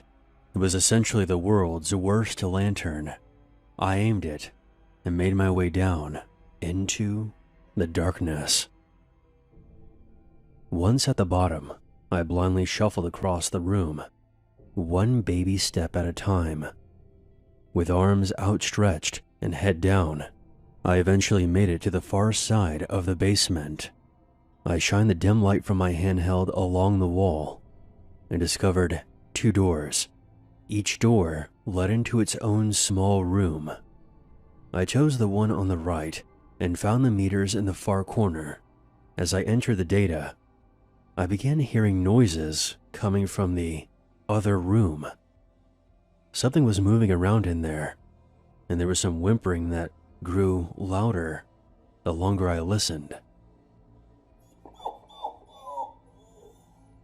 I eventually realized it was a dog. It sounded weak and distressed. I tried to open the door, but it was locked. At this point, the dog was scratching on the other side. I felt helpless. I reported it when I got back to the office, but I couldn't shake the thought of that dog being trapped down there in that basement. It stuck with me over the next month until it was time to return. So there I was, in the same place a month later, back inside that dark basement. At least this time, I knew where the meters were located. I shuffled back to those small rooms and entered the one on the right, while carefully listening for any sounds that may come from the other room. This time I heard nothing. I read the meters and started making my way back, but I couldn't shake that memory of the dog. Was it still trapped inside that room? Curiosity got the best of me. I stood outside the door for a few moments, just listening, but heard nothing. That's when I made a huge mistake. I tried to open the door. I had barely jiggled the doorknob when I first heard it. It was a blood-curdling scream, unlike anything I have ever heard. It was a sound that I didn't think a human was capable of producing. Short, piercing, high-pitched shrieks, followed by abruptly low, drawn-out, guttural moans.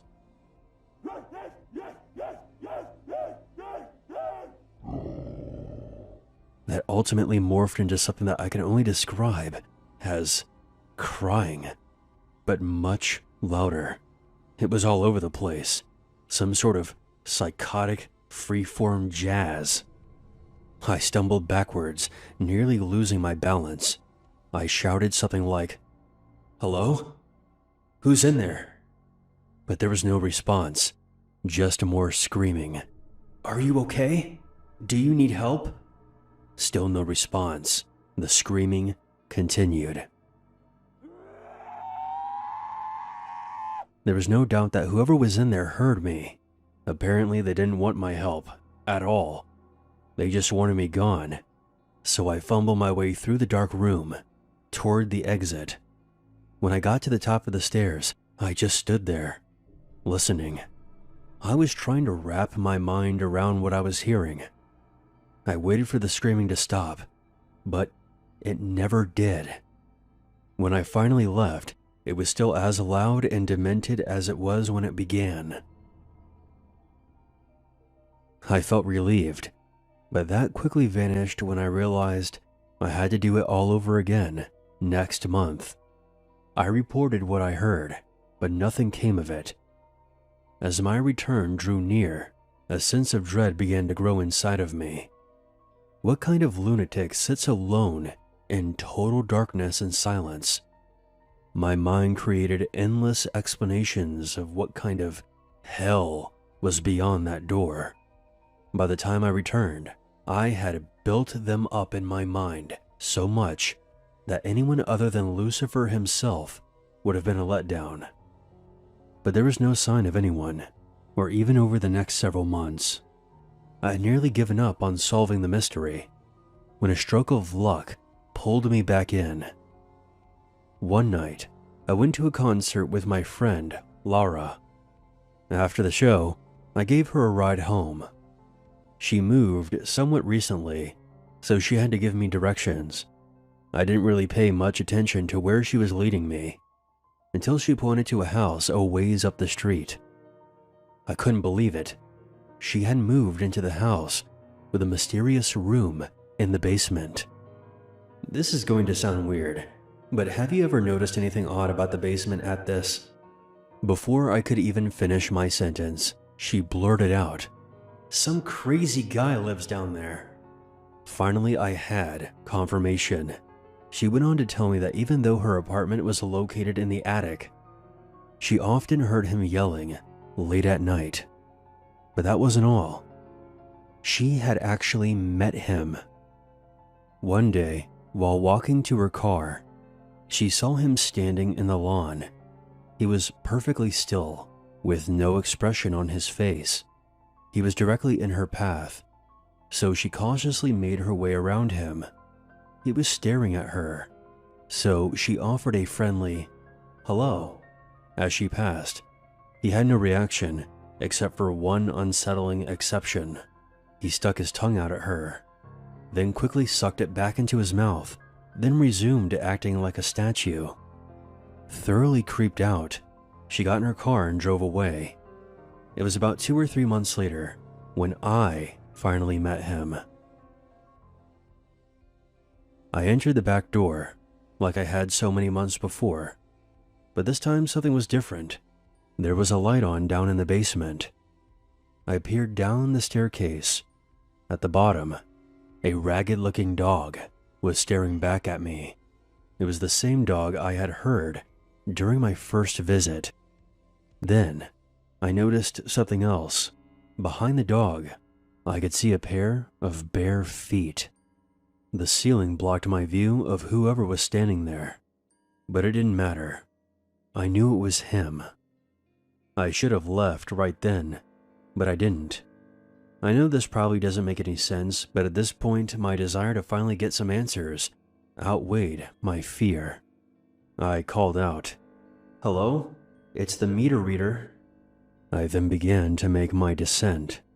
As I made my way down, more of him was revealed to me, slowly. He looked to be middle-aged. His head was shaved. His eyes were wild. He was wearing pants, but no shirt. What I remember the most about him was how lean and sinewy his body looked. It looked like the body of a person that was never at rest. I explained to him who I was and what I was doing there. And to my surprise, not only did he talk to me, but he acted and sounded somewhat normal. The volume and pitch of his voice was odd, but he said the same sorts of things that people typically say to meter readers. I even started to doubt whether or not he was the same man I had heard screaming, but his behavior slowly removed any doubts. As I read the meters, he rapidly paced back and forth. He was constantly wringing his hands together and sporadically cocking his head from one side to the other. The longer he talked, the more agitated he became. He began grimacing, and little verbal tics started popping up in his speech. Every so often he would blurt out, "Aw," in the middle of a sentence. He was trying his best to suppress these sounds, but he was losing that battle. I started to make my way toward the exit, and he followed. His verbal outbursts grew louder and more frequent. I was becoming petrified. When I got to the stairs, our conversation came to an end, and I said goodbye. As I turned to head up the staircase, he could no longer hold back, and he began screaming. The very same unforgettable screams I had heard coming from the locked room. I ran up the stairs as fast as my legs would carry me, flung open the door, and rushed back into the daylight.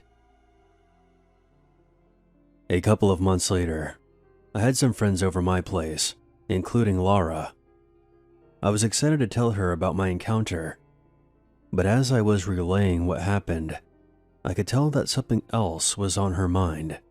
When I finished telling my story, she told me about something that she had seen a couple of weeks earlier. One day, she noticed flashing lights outside her window. When she looked outside, she saw a couple of police officers placing the man from the basement in the back seat of a squad car. She later found out from another tenant that he had attacked someone with a knife. That was the last we ever saw of him. I don't know what became of the man in the basement. I'd like to think that he got the help he needed, but maybe that's just because I'd rather not think about the alternative.